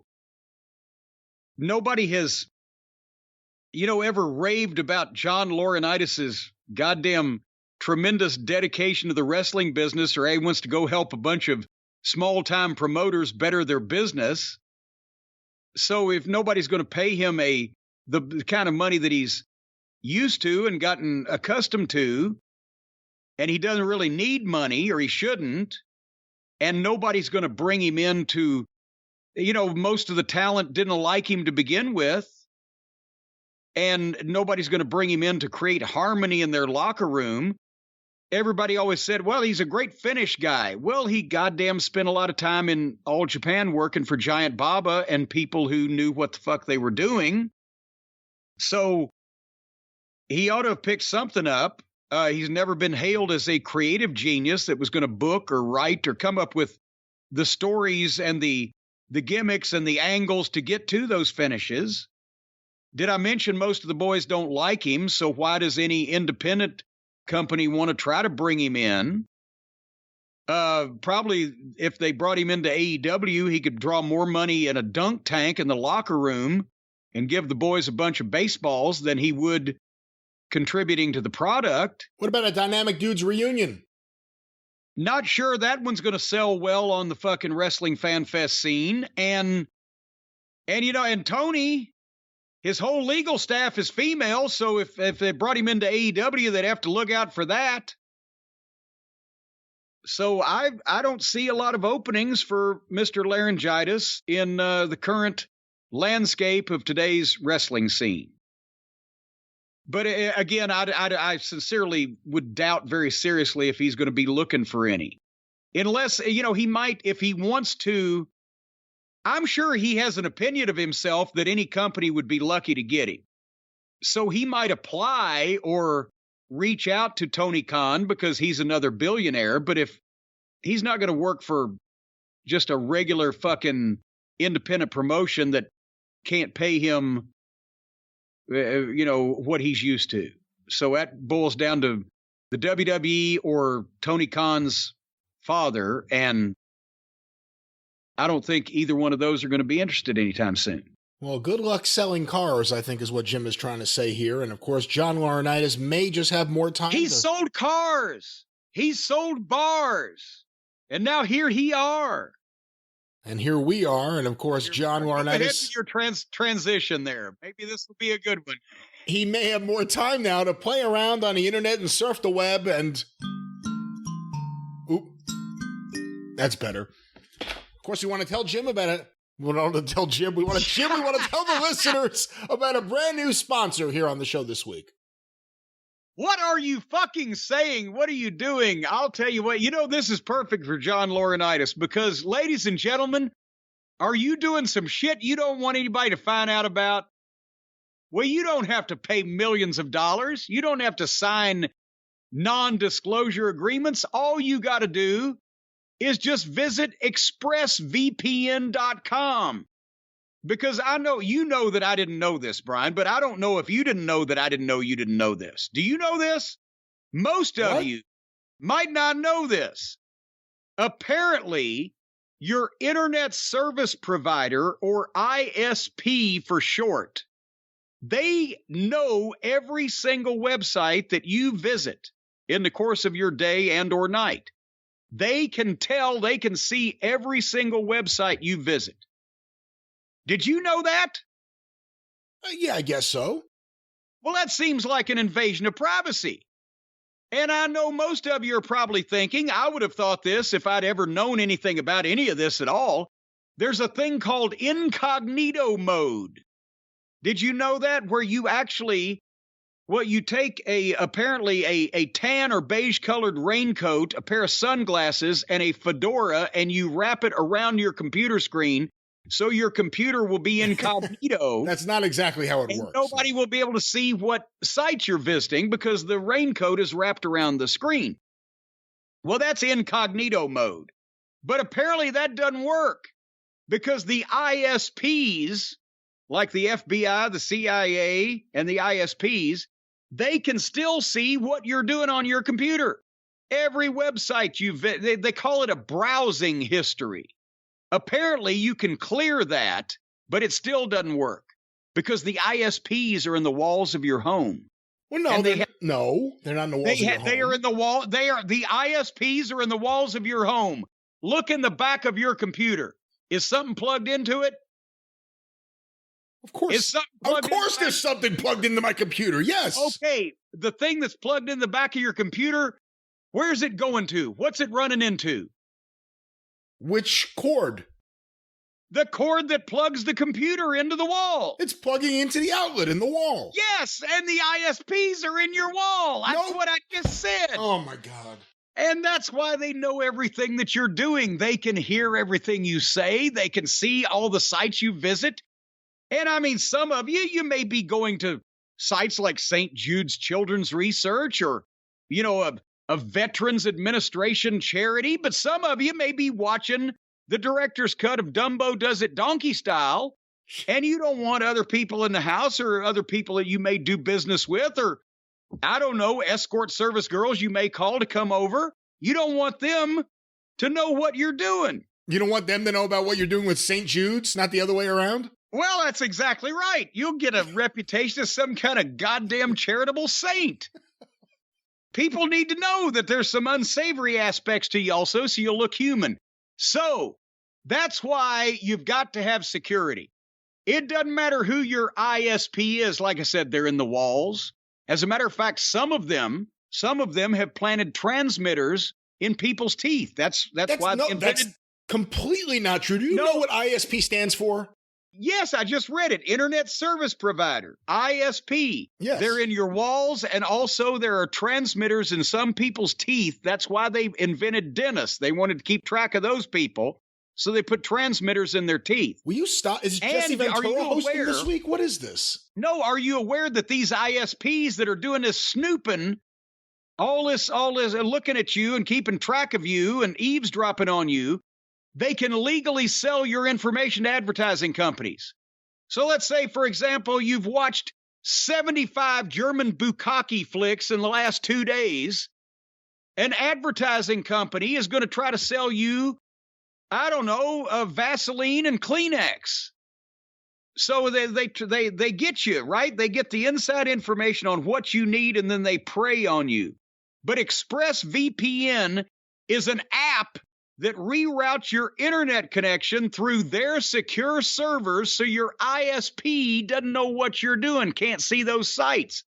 They think actually what you're doing, they confuse or disguise the whole thing. So your ISP thinks that they're eavesdropping on NASA. And they jump back and they get scared at that because they don't want to get the federal government mad. Yeah, let's not joke about that. There's nothing with spying and any federal agencies involved in this. Well, that they're not involved. They're trying to crack down on this stuff because, this is a security risk. Because if you can just hack into NASA, well, then you could send your own self to the moon. ExpressVPN. Well, no, you couldn't. You'd still need a rocket. Well, no, you could launch yourself. If you hacked into the launch button, you would. Well, I guess you would have to go and hop on the rocket. ExpressVPN keeps all your information secure by encrypting 100% of your data with the most powerful encryption available. Remember, as a matter of fact, the only people be able to get into this stuff are going to be the people that graduated Code Academy because they know what all the codes are. Because by the time ExpressVPN finishes encrypting this stuff, this data, you're not going to know what the fuck it says. Nobody's going to be able to get to the bottom of this. They're going to scramble this shit like eggs in a blender. And you're not going to ever know what the fuck this says by the time they get finished with it. And nobody will be able to prove that you were involved. What if you have a decoder ring? Well, oh, shit. Wait a minute. Hold on here. I'm reading further. Also, ExpressVPN is not crackable by decoder rings. Decoder rings does not work on ExpressVPN. What about Dakota Kai? It runs seamlessly in the background. Actually, you just stick this in your pocket. You don't have to sew it in. It runs seamlessly. You just stick it in your back pocket, and you'll barely even, every once in a while, it'll give you a little shock. But otherwise, you don't know it's there. ExpressVPN is available on all your devices, your phones, your computers, even your smart TV. I tried to get one of those smart TVs, but it made me uncomfortable when I was watching the news and they were speaking specifically to me by name. They got way too smart for their own good. And also, that's another thing. You use ExpressVPN. The broadcasting companies, the television stations, they won't be able to know where you are. See, right now, they can tell if you're watching their TV station, your address and phone number pops up at their headquarters.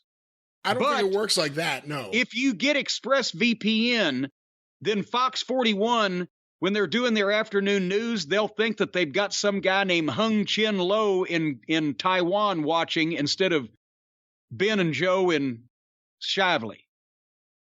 So right now, if you want to make sure that people don't know what you're doing, whether you're trying to, spy in some type of international espionage, or whether you're attempting to take over the world or possibly engage in some kind of activity that we don't want to have previous knowledge of, and you want to hide your identity and the websites that you visit and your browsing history, as they say it, go to ExpressVPN.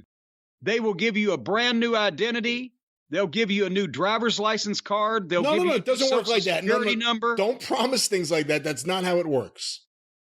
Well, they said they would, they wouldn't. Well, I guess it's just about your information on the internet, right? That's right. But companies won't get this information to try to sell you things. Right, and you won't need, and you won't be receiving a new identity, so, for example, or identification card. If you watch a lot of porn on the internet, and every day some company is sending a hooker to your front door, if you get ExpressVPN, the hookers will stop coming to your front door. That's not really a reason to get ExpressVPN. Yeah, I don't know what you're saying anymore. No, yes or no? If I don't know. If you get ExpressVPN, more hookers will come to your door. That's what we're trying to tell people, right? That would be a selling point. That's not a selling point. If you get ExpressVPN, women, you don't have to pay. But like you, will show up to your door would probably be a better selling point. Right now, go to Express, that's EXPRESS, expressvpn.com/JCE, and you can get an extra 3 months free on a 1-year package, and more women that you don't know that would like to have sexual relations with you coming to your door. No, you don't. You can't promise that. That is not in any way part of the stipulation here. I'm not promising. It's not guaranteed, but wink, wink. You know, that kind of woman on the internet, anything might happen. ExpressVPN. ExpressVPN. You're drowning out the plug. ExpressVPN.com/JCE, 3 months free on a 1-year package. You'll be completely anonymous. Nobody will know what you're doing. You'll be able to get away with anything. They'll cover for you. Well, let's not put it that way. You can just live a normal life without worrying about someone watching what you're doing, but you should still do normal legal things. Well, if you're only doing normal legal things, why do you give a shit if anybody's watching you? You may want to watch wrestling in another country. Well, there you go. That's right. It's good for the WWE network, too, right? Because that's still available outside the United States. We certainly cannot encourage that. However, hypothetically, if a wrestling fan in the States wanted access to something that's only available outside of the States, you can use ExpressVPN to access it. But we're not actually telling people to do that, but hypodermically, if you wanted to, you could. Hyperphallically, that's correct. Well, then I'd hyperactively get on that. All right, get us out of this, please. ExpressVPN.com/JCE. It's good for what ails you. That's right, ExpressVPN, brought to you by the man behind the Midnight Express, Jim Cornette. I can dig it. Let's expressly move on here with the show. Jim, in the last day, we've received a lot of questions sent to us via email to CornyDriveThru@gmail.com and on Twitter, too, about an article from RingsideNews.com. Have you seen this? The article is... Well, give me a little more to go on. I'm sure they've probably done 3 or 4 articles this past year or so. Tony Khan's unprofessional behavior becoming an issue in AEW by H. Jenkins. Oh, H. Jenkins, hey? Well, he knows everything. I've heard this story, but I cannot imagine. It would be like seeing Rick Moranis fucking blow up and yelling at somebody. Is Tony Khan a yeller? Is he we've never got this impression of him before, but now people are saying, is he melting down a little bit? Is he losing it? Because wrestling promotion will do that to you. But this was potentially the reason for the recent promotions from some of his people that he's putting in the talent relations, positions so that nobody can say he's ignoring them, because that was the last complaint. Well, they sign us and then we don't ever hear from him unless he dresses up like us on Halloween. So maybe that's that. But is Tony going off and screaming at people, God damn it, pal, you've killed the whole angle? Well, even before we get to his behavior, his purported behavior, on his best day, we've said this before, he's as busy as you can be, and he has the soccer team, or the football team as they would call it over there, the Jaguars. They're getting ready for a new season right now. The football team, as we would call it over here. And AEW, which that alone is, at a minimum, a full-time job. And well beyond that. And Ring of Honor. So even if he was, I don't know what you want to think of, Mr. Executive. Even if he was as calm and placid as a gentle lake, even if he was the second coming of Kwai Chang Caine and was centered and always calm, wrestling promoting will make you a fucking lunatic. And dealing with all the other lunatics that you've got to deal with when you're a wrestling promoter will make you a bigger lunatic. And as I've said before, everybody in wrestling is crazy. It remains to be seen whether they were crazy and that's why they got into wrestling, or they got into wrestling and that made them crazy. but everybody's crazy. So with Tony being generously described as high strung, let's say, and with all of this chaos and burden and overwork and etc., maybe he's getting a little bit of a shorter fuse. I wonder if he's going to start slapping them next. Well, I seriously doubt that. But here's the article, and actually the first thing in the article is an update. Click here for our exclusive update about Tony Khan chasing a high-ranking staff member down to convince him not to quit over his backstage behavior. I won't click that yet. We'll go to this, what is now labeled the original article here. Tony Khan is charismatic in interviews, and he's also incredibly meme-worthy. Wait a minute. Back up. Did I hear he's incredibly charismatic in interviews? In much the same way that a psychiatrist who interviews the latest occupant of a padded cell would say, well, he was very charismatic. Well, who are you to doubt H. Jenkins? That's true. Let me go back to this here. It turns out Tony Khan is also getting a bit of a reputation for being unprofessional. Ringside News has learned that Tony Khan's behavior backstage in AEW has become an issue. We were told that he goes overboard with how he talks to the commentary team on their headsets on a regular basis as well. What is it with the wrestling promoters? He wants to be Vince, so now he's got to yell at the announcers. Of all the people in that company that he could be yelling at, he's yelling at the announcers. Well, to be fair, it doesn't say yelling. We don't know if it's yelling, but let me ask you this on this topic. You were a promoter and a commentator. You were also a promoter and not the commentator. We've seen examples like Bill Watts, who was maybe the greatest commentator of all time. Eric Bischoff didn't work out so well. Is it hard to be the promoter and not be in the ear of the commentator one way or another, whether you're there or whether you're in the back? Well, no, it's not. It's not hard at all. Especially if you're not on the fucking headset. But here's the thing.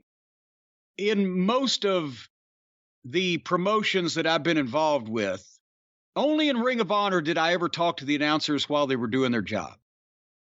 In Smoky Mountain, besides the fact that I was an on-camera heel manager and participant that was in and out a lot, I had somebody that sat on the headset in the locker room that could communicate with the truck out back, because I couldn't be going back and forth to the truck and still kayfabe. But also we had a production meeting and I had Bob Caudle and Dutch Mantell, or I had Jim Ross for a while, or I had Les Thatcher. So we had a production meeting beforehand. I had the notes for the formats with all the things that the announcers needed to plug or reference or remind people about. And we had a meeting for an hour and a half-ish or so, give or take a little bit either way, and went through the shows that we were going to shoot that night. And then the announcers did their job. And with OVW, I was the announcer along with Dean Hill, but if I hadn't been, I wouldn't have really been in the announcer's ears anyway, because we had cheap little earpieces. Danny Davis could talk to Dean Hill because of my hearing issues. I can't have shit in my ear. If I have something in one ear, I can't hear what's going on around me. Either that or I can't hear the shit that's in my ear. So we were mostly winging it, and I had little verbal signals that I would give to Danny because he was the director and he was switching cameras. And then as soon as we went to black in a segment, he would update me on the time and I would make choices as whether to cut something or add time to something or whatever. In Ring of Honor, again, we had announcers that knew what they were doing. Kevin Kelly specifically. Early on, we had Nigel, who had never announced, but he knew wrestling, and he had Kevin sitting there to help him. And you have your production meeting and make sure that your lead announcer knows what's going on. And then every once in a while, when I was in the truck with Ring of Honor, besides talking to the announcers, just say, okay, counting down to we're coming up from the break, 3, 2, we're up, whatever. Occasionally, I would just drop in remind them of so-and-so, or react to so-and-so. That's it, because as an announcer, you're in a building full of screaming wrestling fans with a ring that's making an incredible amount of noise. You've got a headset on, and you're not only hearing your color guy or your co-announcer and all the arena noise and the ring noise, but you're also getting the producer, the technical producer, in your ear, counting you down to breaks, counting you down to VTRs, giving you technical information you need. You don't need somebody screaming at you, say this, and that, and this, and that, and the other thing, just that goddamn way. If you can't do it by then, after you've been prepped and at a production meeting, you got notes in front of you, I made a mistake and hired the wrong announcer. So I don't need to be yelling at you while you're on the air. I need to be replacing you when we get off the get out of the taping, or appreciate the job you did. That's just me. Well, back to the article here. A source with direct knowledge of the situation told us that, quote, in the past month, Tony Khan has become impossible for anyone to deal with. It's not just the communication issues with talent, it's also how he acts on headsets. There are also a few comparisons to Vince McMahon as well, but we're told that Tony Khan is worse. Here's another quote. Well, now, wait a minute. Hold, before that quote, I can see that, because at least you know what Vince's voice sounds like. And you know that when Vince wants to say something, he'll cut to the meat of the matter and tell you exactly what he wants. If Tony talks on the headset in an excited manner and or upset, like he runs on his sentences at the media scrams, then what in the world are you listening to? And how would you be able to fucking determine what to quickly, as an announcer in a soundbite, process the information you're being told and then say that? So I can believe Tony would be worse than Vince. I'm looking at this article, not to dismiss this or anything, because the next quote here, here's the quote that's here. People who have worked, this is a quote. People who have worked in WWE say he's much worse on headsets than Vince ever was, and his level of unprofessionalism rivals what it used to be like when Kevin Dunn would start yelling at people and mocking them on the headsets. And now that's the thing. Before Vince was on the announcers' headsets, Kevin Dunn was on the headset, because Kevin Dunn was legitimately the producer of the television program. And that was his job, to talk to the announcers, to give them time cues, to tell them where they're going, or tell them what they're coming out of, to reinforce that even though it's on the format, or to drop in and suggest that they plug the pay-per-view or they do the sponsor spot or whatever the case. And I have heard other people say that he would get, what's the word I'm searching for? Snotty with them and make fun of something they said or whatever the fuck. He didn't do it to me because of our previous fucking history, right? And also because, to be honest, everybody except Kevin Dunn thought that JR and I were the ones that knew what the fuck we were doing on the announce crew up there. So I didn't ever have a problem with anybody in my ear, but other people did. So what's that quote? Well, that was the quote. That's the fact that is in quotes and it's a breakaway from the main article, and it's such a weird thing because it doesn't read like a quote in any way. Well, then what's the update on this? Because now here's another thing. I can imagine some of these goddamn sentimental, soft, easily hurt-feeling wrestlers going to the ringside people here or whatever and say, oh, he talked mean to me, because they think I talk mean to people. And a lot of people apparently in this world have never really been talked mean to. But I can see somebody complaining and whining and griping also and them running with it, because I'm not fully convinced that Tony Khan has the fucking bulldog tenacity to just rip into somebody verbally and be unprofessional and make them feel bad. But maybe I've underestimated him. And again, we've seen him in those press conferences when he's in a good way, and it's hard to get a word in. Imagine if that's coming at you and he's angry or upset or you're not relaying what he wants. it could be overwhelming. But again, we don't know. We don't know the realities of this, but trying to figure out where this story could have come from. You think of the commentators. Before we get to the update, the end of this article here, we were also told that Tony Khan was really going off during the Ring of Honor Death Before Dishonor pay-per-view on July 23rd. At this point, Tony Khan's behavior is becoming a huge issue with staff in the company. We'll have to see if he is able to correct some of those issues. Well, so who was the fucking guy he supposedly had to talk out of quitting? We never found out? That's the article here, the update. Tony Khan had to beg high-ranking backstage name not to quit over his unprofessional behavior. This is also by H. Jenkins, who's working the AEW beat, apparently, for Ringside News. H. Jenkins.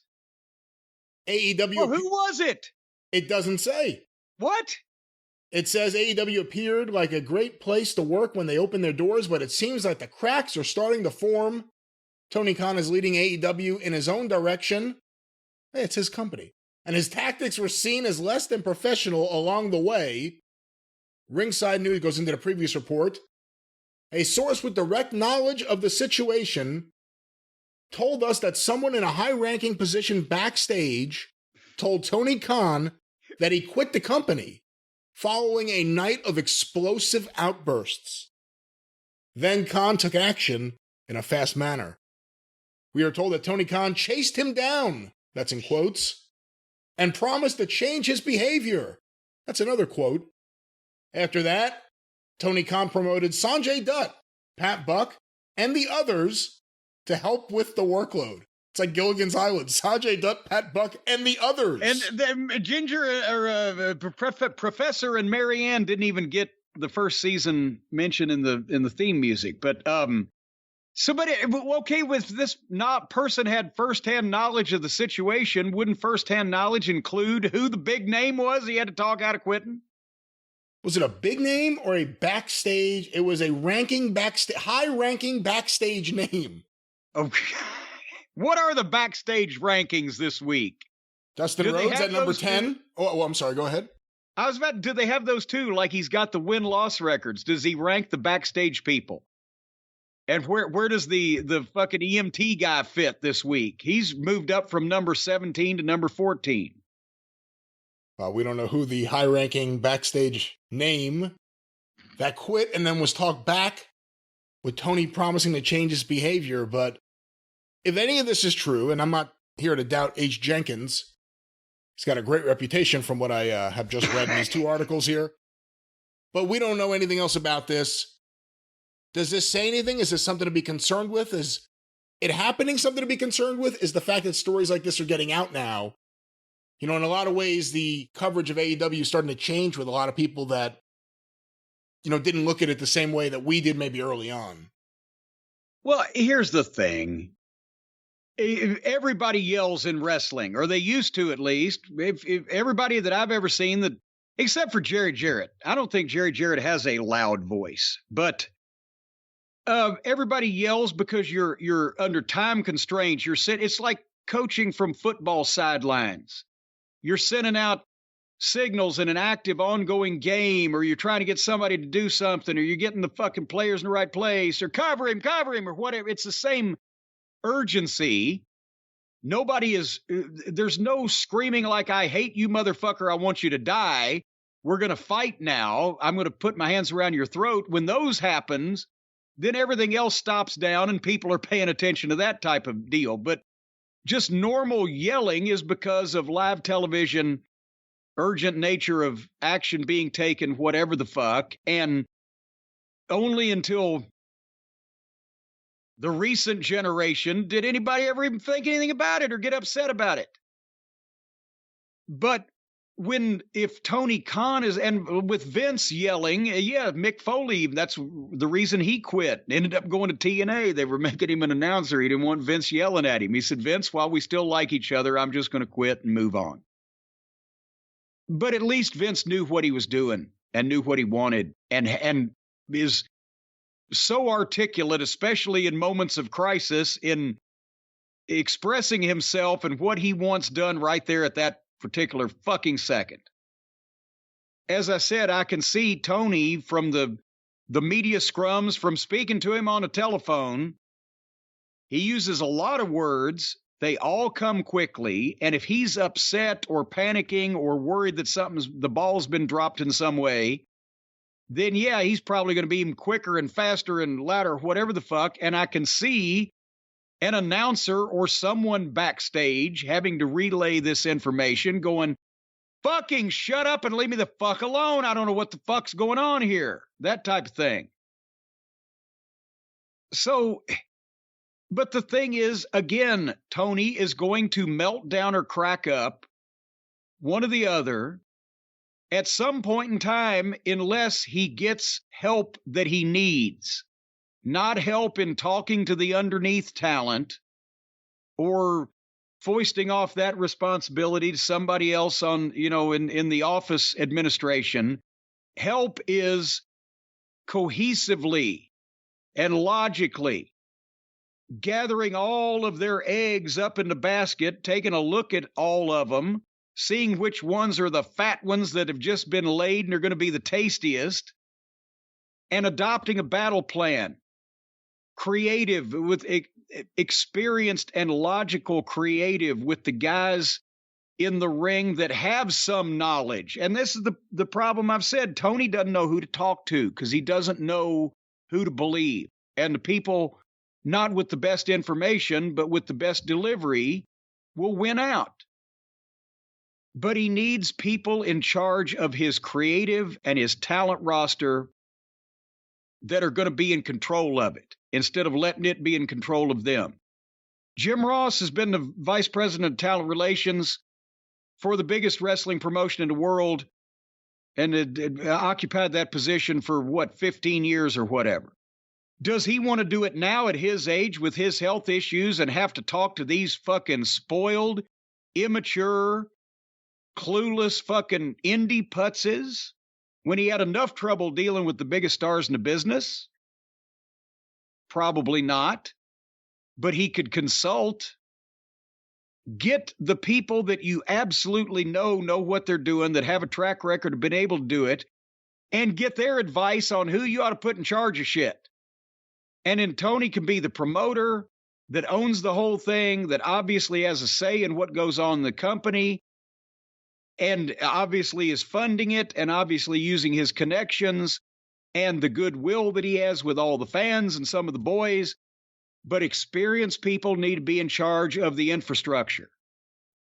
Or elsewise, you're going to have a situation where Tony has a stroke or a heart attack or a nervous breakdown, or just melts down and screams and goes and jumps in a river somewhere. Because sooner or later, even to people that have been in the wrestling business for years and years and years, it happens. They crack, or they quit, or they walk out, or they go nuts, or they say, fuck it all. I'm going to a monastery in Tibet. So, I mean, it's going to happen to him. It's just a question of when. If he doesn't get some help, that not only for his own health, but also for the company's success, because already, is this the honeymoon period where the fans were going to watch whatever AEW did for a while because it was the personal grudge they had against Vince and the WWF style of wrestling that they hated? But now are they starting, as the honeymoon comes to an end, well, wait a minute, this shit doesn't make a lot of sense either. And fuck, at least in the WWF, the main event guys look like main event guys. They start seeing weaknesses. The ratings start going down a little bit. And Tony also finds out, shit, I can lose 3 or 4 guys to injury and it screws my whole show. All the things that you start finding out. And there's a new guy in charge of the WWF.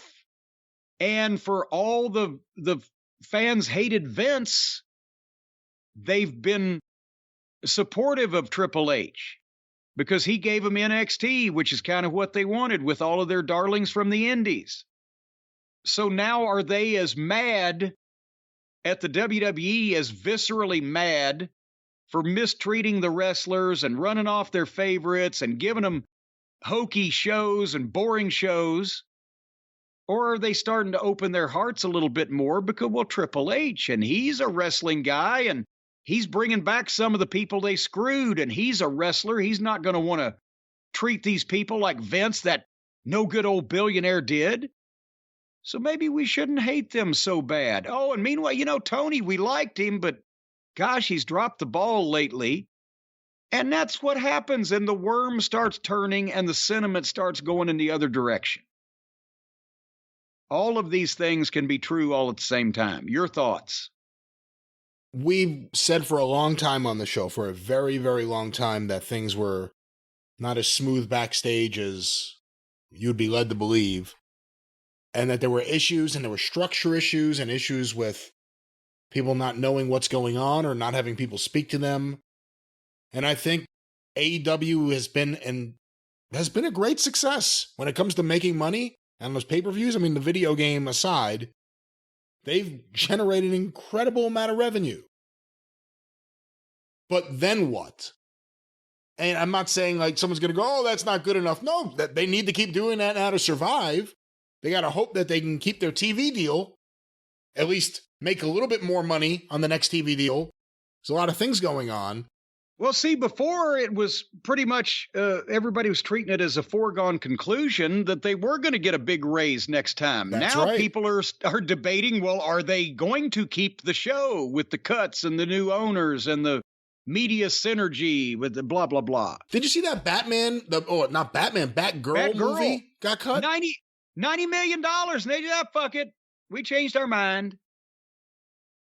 It'd be nice to have that much money, but I mean, if you've done a $90 million movie, even if it sucks, which nobody knows whether it does or not because they hadn't seen it, if you put it out and it made $10 million back, then you've only lost $80 million. Wouldn't that be better than losing $90 million?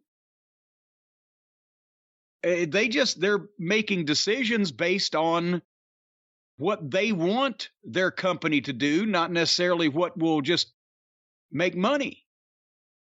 Well, Jim, let's get another question here on the show.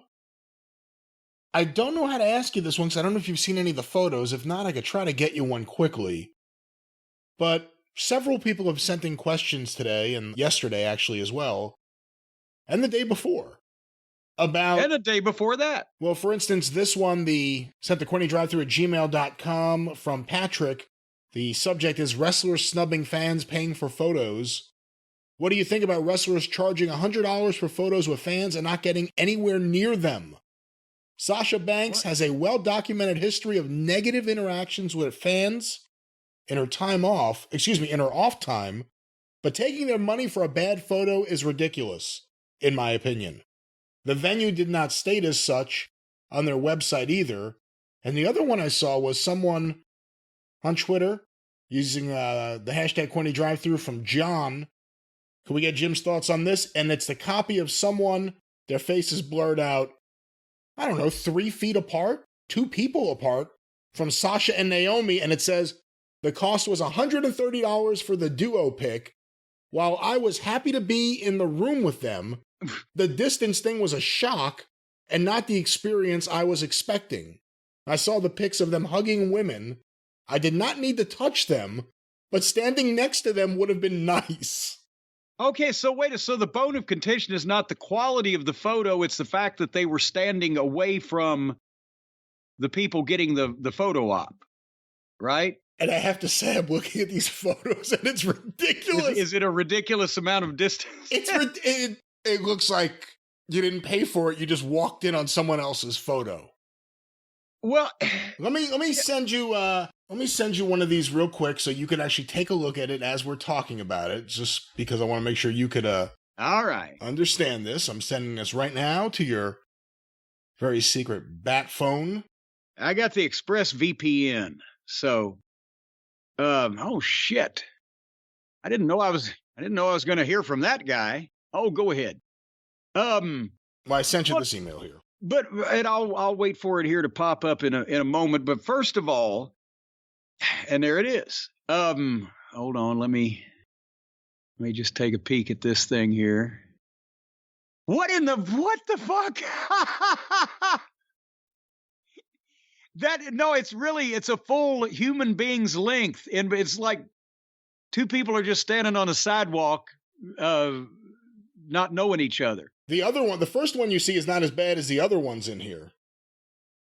Oh, good. And then there's a guy, but now Sasha and Naomi are right next to each other. No, and here's the thing. Somebody's going to say, Cornette, fuck you.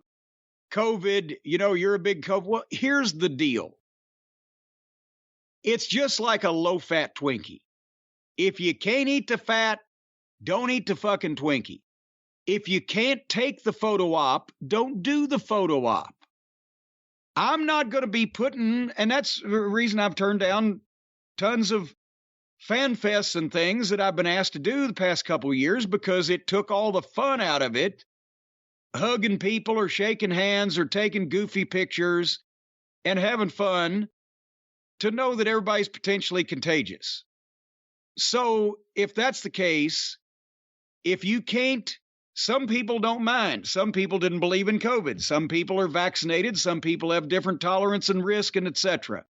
But if you're not going to stand there and at least shake, I'm not talking about goddamn, lip locking like anteaters. But if you can't stand next to the person, then don't do photo ops and don't be paid to do photo ops. That's my, and $100 or whatever the fuck for a picture.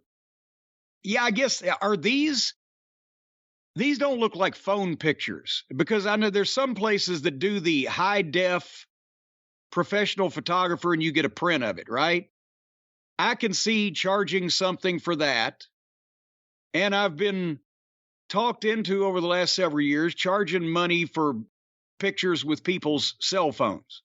Because at first I've mentioned I thought it was fucking ridiculous and insane and greedy for a celebrity to charge money for a fan to take a picture of that same celebrity with the fan's own phone, right? Look at this poor guy with the belt. He brought his belt. And yeah. And he's feet away from her.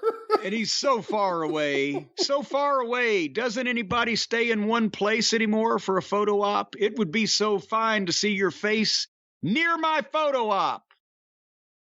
But you're so far away. But anyway, so yes, if you're going to charge for a photo op and you're going to advertise you're doing photo ops, I think you have to actually be next to the person or just don't do them, which is fine. I don't think that Sasha or Naomi, either one, are going to be on welfare and food stamps next week. They seem to have been doing fine so far, but $100 for a picture to begin with. Did you say even more in some cases? I think it's at $130 for the two of them together. Well, isn't that mighty nice of them? Give you a break like that. I need an autograph, a picture. No, don't say anything else. You could stop right there.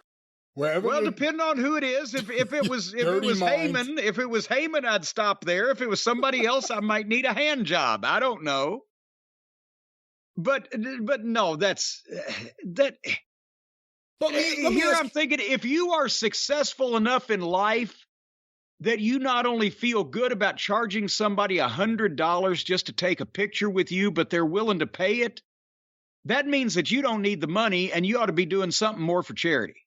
Let's first of all clarify, she's not charging the money. The convention's charging the money to recoup back whatever they're paying her. And there was a rumor going around, and I don't know this is what she got, but the rumor going around was she was asking for $30,000. Yeah, well, this is C2E2, Chicago Comic and Entertainment Expo, so I can believe that figure because this is a major show. I'm not saying she's worth it. I'm saying that they might have paid it. I can believe that. But again, it's her face. If I tell some promoter, okay, I'll show up for $40,000, and the promoter says, okay, and then the promoter has to charge $250 for pictures to make it worth their time and effort to do this, I'm still the one standing up there getting a picture taken with these people that are forking out $250. That means it's on me. And that means that all those people got a picture and said, boy, that stingy son of a bitch, not like he hadn't got enough money. He's got to take my $250 fucking dollars for a fucking picture. I can see $25, $30, $40 in that price range, comes with an autograph, or depending on what the process is, do we have to print the picture here? Is it with your phone? Whatever. But seriously, and fucking Jesus Christ. I don't know that I would ever pay that, but I know goddamn sure I'd never ask anybody to pay it. It's ridiculous. People got to pay fucking rent. You can make money without gouging people and or, making them feel like that they should be happy to hand you all that money. Back to the nature of the actual photographs. We have seen some photos, nothing recent, although I'm sure it probably happens, but over the last several years of the Becky Lynch one is the one that's stuck in my mind. What look like really uncomfortable fan encounters, where a fan pays for a photo, gets up there, and I don't know if he just decides to give her a big hug without her knowing it at the end. But some really uncomfortable photos. I could understand there being an issue there. Is there something you could do there if the women feel that if she's getting close to the women but distant from the men, you have to think maybe it's a security issue because of some of these. No, I'm sitting here looking at one of these pictures. This is with a girl, and she's 6 feet away. The girl's given a 4 horsemen sign. I don't know what that has to do with Sasha. But no, it's another female. Now, I've been on the receiving end of some people with overproductive sweat glands that want to hug you or shake hands with you or be close to you at these conventions, which oftentimes temperature's off the chart anyway. But that's part of it. They're happier to see you than you are to see them, but they're also paying you to be there. So one way or another, the fan's paying for it in the end, whether promoter's the middleman or not. So you do the best you can, and as long as they're nice and respectful and not wise asses, then you need to do the same thing. And I hear all the time from people, well, so-and-so didn't even look up at me, just signed my picture and handed it up to me. Or so-and-so was on his phone. Or so-and-so just sat there like a bump on a log. Well, then don't go do the fucking deal. If you don't want to be there and do the things that you need to do to hold up your end of the fucking bargain, which is being personable to the fans and hopefully giving everybody 5 minutes of a kick for their day. Lex Luger never did this. But he does now. Well, no, he'll take a photo with you. He never stood 5 feet away from you. Oh, I thought you meant Lex Luger was never nice to people. But he is now. That's right. But, Jim. Hey, yeah, these people, for that much money to get that kind of product, there's some kind of bait and switch going on here. A photo op doesn't mean you get to stand in the same room with somebody and take a picture and see if you got a wide angle lens. If I were some of these people, I might look for legal representation. I was about to say, but I don't know who you would sue, whether it would be the star or whether it would be the convention or perhaps the fan that smells that's on line next to you. So basically, you don't know who to sue. You're not sure which side should be the suer and which side should be the suee. No, that's not true. I know who should be the suee. Well, if you find a fan that smells like a sewer and you want to holler suee, I know exactly who you need to call. Call Stephen P. News.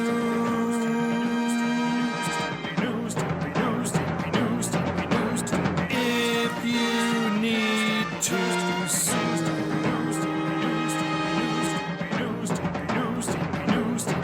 An outlaw mud show or two. Still sue the rest. And folks, I'll tell you what, whether you smell like a sewer, whether you couldn't say suey if the hogs had you, or whether you want to sue somebody in an open court of law to get even, the man to call is the man, the myth, the legend, Stephen P. New at newlawoffice.com, 888-692-8084. I'll have you know that, a lot of these fans, they're fine people, but sometimes imposters can come in, not really a devoted wrestling fan just wanting to buddy up to all these stars, these big-time wrestlers, and get their autograph and their pictures so they can go out and sell them and make a profit. Those are kind of people who live in sewers. They live their whole lives in sewers. They're dirty people.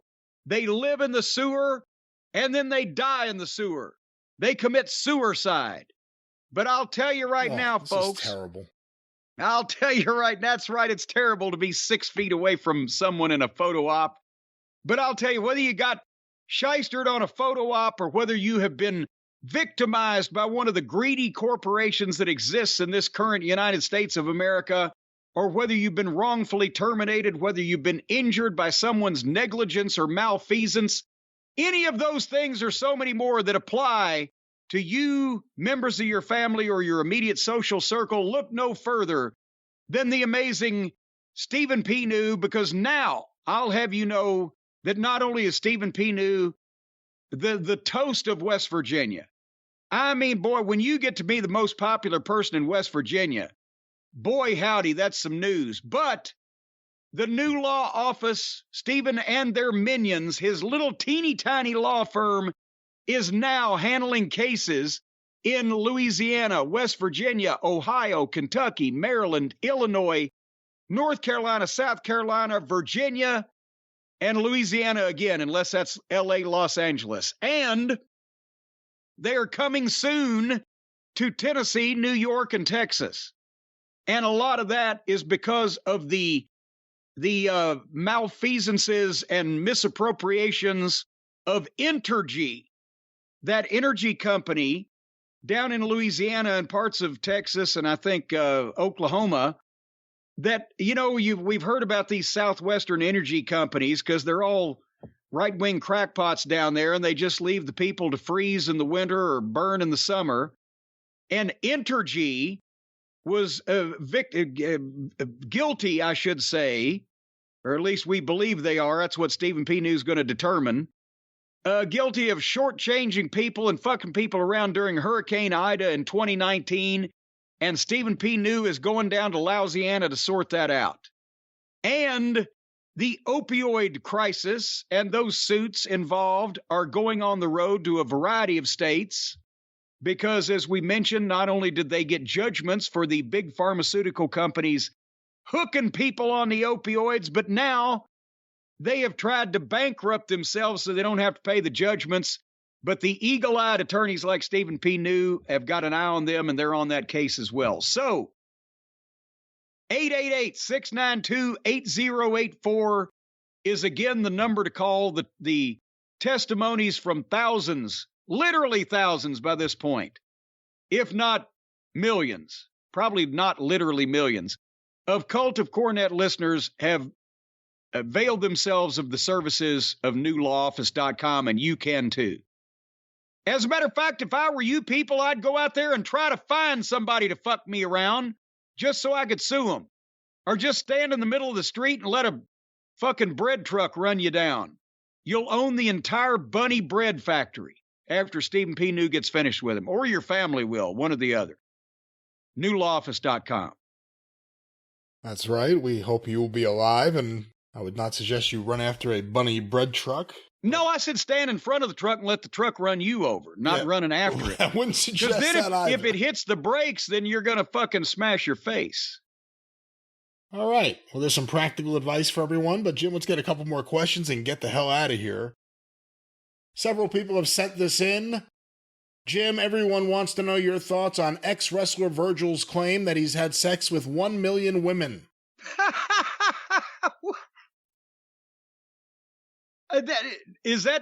Was that a serious statement he made?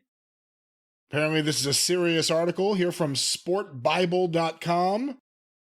Former pro wrestler Virgil claims he's had sex with 1 million women, but it's safe to say the numbers don't add up. Oh, there it is, right in the first paragraph. Well, I was about to say, what would that be? Like one every 30 seconds for his entire life? It has some quotes here. Apparently Who could even do that math? Apparently he was on a show called The Breadstick Diaries, and they asked him, "What's your number, Virgil? How many girls?" And he said, "I don't know, maybe like worldwide, probably 1 million." They said, "Come on, 1 million?" And he said, "Yep. You've got like how many people in the world?" So he claims that he's had sex with... Well, wait, who was it? Was it Wilt Chamberlain that claimed 10,000 or some basketball legend? Yeah, Wilt the Stilt. Wilt the Stilt, and then Flair. Yeah, Flair we actually did the math on. We did the math and found out that it wasn't that far-fetched, right? Based on my experience and knowledge of him, it was within the realm of reason. Oh, I thought it was impossible. I guess No, remember because He made it. What did he claim? How many did he claim? 10,000. He claimed 10,000. Okay. Yeah, I think, but here's the thing. If over a 40-year period, let's say when he was completely active and not a part-timer, over a 40-year period, that would only be $2,500 a year, which would only be, well, no, wait a minute. 40, that'd be $250 a year. I didn't carry my zero. Only $2,500 a year, huh? Well, no, that's why I might get a little busy, hectic. But $250 a year would only be fucking like $5 a week. So if that was, I mean, I know that would have been a bad week at certain points. So, and I'm again, letting fly with that, but $1 million, no. But again, Flair was mainly just a star of the Mid-Atlantic region. Virgil, as he said here, worldwide. Everyone knew Virgil. No, but we're talking worldwide also, especially and money. When Flair was traveling. And then women like money. He was with the $1 million man all over the world. Oh, I thought you were talking about Flair again. No, that's why I was thinking. Have you been to Olive Garden lately? They don't even have chefs. They got cooks. You can't even smell food when you walk in the door. They microwave everything. What are you saying? I'm saying I don't necessarily think that Virgil is a millionaire. I didn't say a millionaire. We're talking about 1 million women. Well, you said the money. Well, he was around the money. I didn't say the money was his. I don't know that there was a lot of money he was around because, Ted, that was a gimmick too. You know? I know, and I was making a joke about the gimmick, and somehow it crossed over to the real world here. It wasn't funny, though, see, so I didn't put it over. But yeah, Flair, Wilt Chamberlain at 10,000, I believe. I'm scoffing at Virgil's $1 million. Who would you, if you had to pick a name other than Flair, who would be the top of the list? Other than Stan Lane, who would you pick? I was about to say, okay, now you've eliminated Stan. You've eliminated Stan. You've eliminated Flair. You know, I mean, there's the standard. Stan Lane eliminates then both the fabulous ones together, right? Because he was part of that. Well, plus Steve was married during those years. Yeah, that made a big difference. You got the Rock and Roll Express. You got Bill Dundee. I mean, my God, I don't see why Bill Dundee didn't have to hire a bodyguard at one point in time to protect him from the teenage women. And then, you know, there was Magnum for his time in the Carolinas. That was, I mean, Louisiana was good, but the Carolinas, Magnum. There's been a number, but right off the top of my head, for a regional territory, Bill Dundee, I guarantee you, there are grandmothers and granddaughters that can both talk about their experiences with Bill Dundee. He was over for a long time with all the girls. The rock and roll, of course, is just off the page. So, you know, there was Terry Taylor. Dundee told Terry Taylor one time, and I think it was in Memphis, summer of '83, he said, "Terry, if anybody ever busted your head open, little pussies would fall out." And they'd be diseased.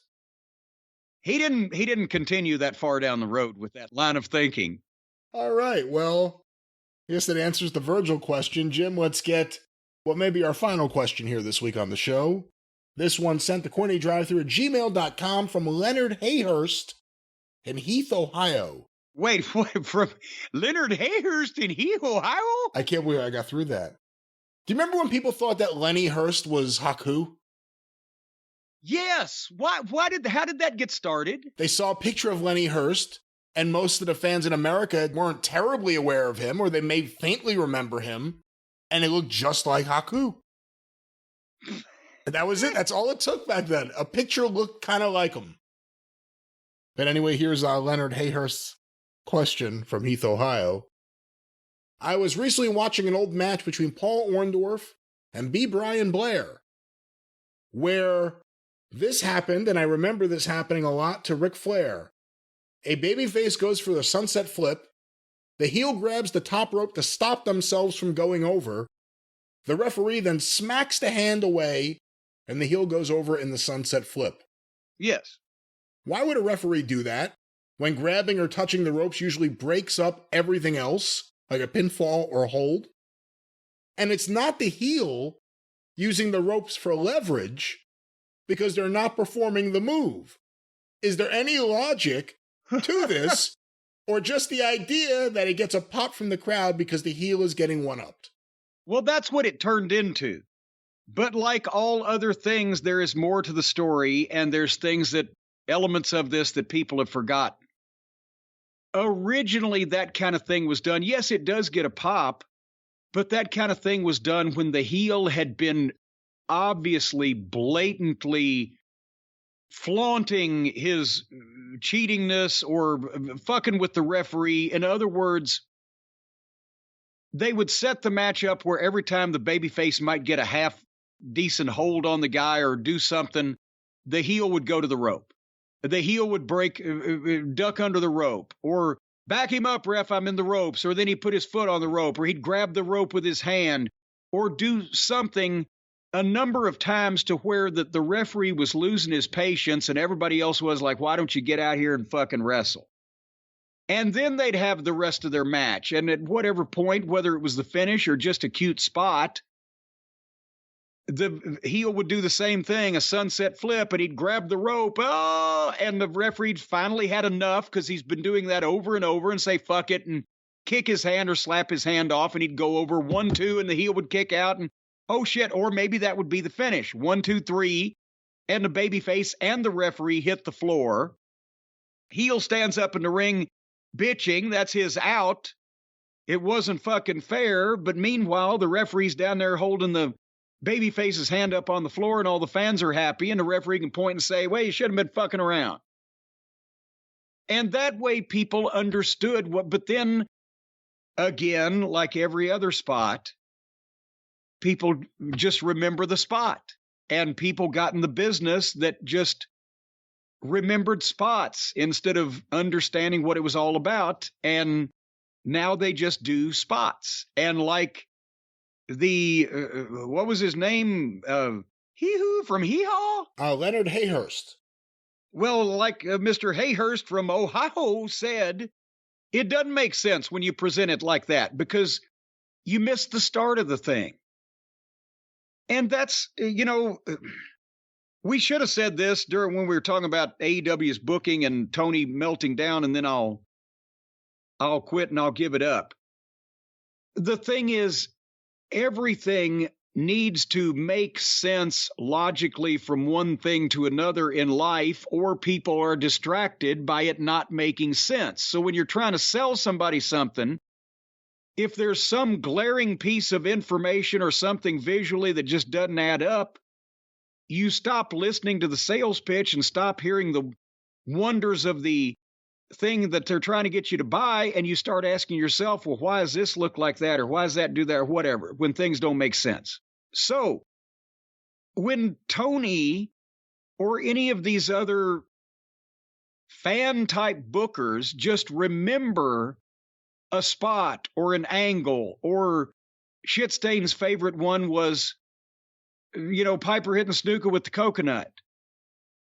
They don't remember the buildup, or they don't remember the payoff, or they don't remember the way that it was sold to the fans where they can understand it.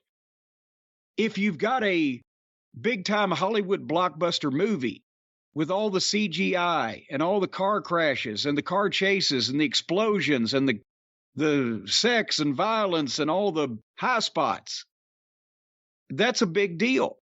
But during that big heist movie, before they have the car chases and the zippy soundtrack with the music montage of them doing the crime, and then the explosions start, there are always a few quiet scenes where nobody gets beat up and nothing happens, but the actors just, interrelate with each other and act and explain the story, explain the progression of what's going on, let the viewer understand their motivations and goals, so that when the big finish comes up and everything blows up and it catches on fire, you understand why they did it. It makes sense in the end. So those quiet spots are not crash TV. They're not car wrecks that everybody's going to, oh, look at that. But they're part of what's necessary to understand what's happening. And Tony don't want to put any of those quiet scenes where the actors just act with each other on his television program, which is why it's always chaos and things don't add up. If you stay, even though the quiet scenes may cost you some casual gawkers and eyeballers that would look at the accident on the side of the road, but since nothing's on fire, they're just going about their business.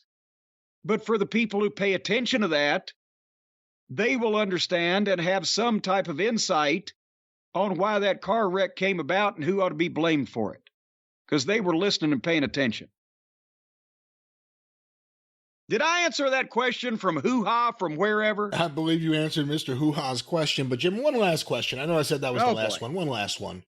This was sent to CornyDriveThru@gmail.com from Gregory Hawkins in Evansville, Indiana. On the July 25th, 1987 episode of World Championship Wrestling, there happened to be a lady in the audience who was holding a rubber snake. And upon the entrance of the Midnight Express, she held up the snake and manipulated it into a seductive dance. Stan seemed quite excited by this and smiled, pointed, and did a little dance of his own in the lady's direction. Mm-hmm. Do you have any backstory on this event? Many of the young ladies who came to the Atlanta studio were regulars and possibly were familiar with more than one snake in the studio. That's my answer. And with that, the drive-thru is closed. All right. Of course, we'll be back at it next week here on the drive-thru and this weekend on the Jim Cornette Experience, wherever you find your favorite podcasts. Go through the archives today at patreon.com/Cornette. For $5 a month to get access to the drive-thru and the experience going back to the beginning in 2013. Patreon.com/Cornette. The official Jim Cornette YouTube channel, just go to YouTube and search for Jim Cornette. It'll be the very first thing that pops up. Full episodes, clips of episodes, omnibus collections, all with the very popular Travis Heckel artwork. The official Jim Cornette YouTube channel on the march to 1 billion views right now. You can follow Jim on Twitter at @TheJimCornette. You can follow me on Twitter at GreatBrianLast. You can hear me on the 605 Superpodcast, 605pod.com. Available wherever you find your favorite podcasts. Of course, Cornette's Collectibles at JimCornette.com. Jim, what do you have to say?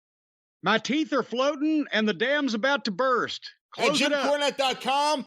The drive-thru is brought to you by the law office of Stephen P. New, 888-692-8084. Get even with Stephen at newlawoffice.com. That's how you do it, Excalibur. For Jim Cornette, I'm the Great Brian Last. Tally-ho! Oh.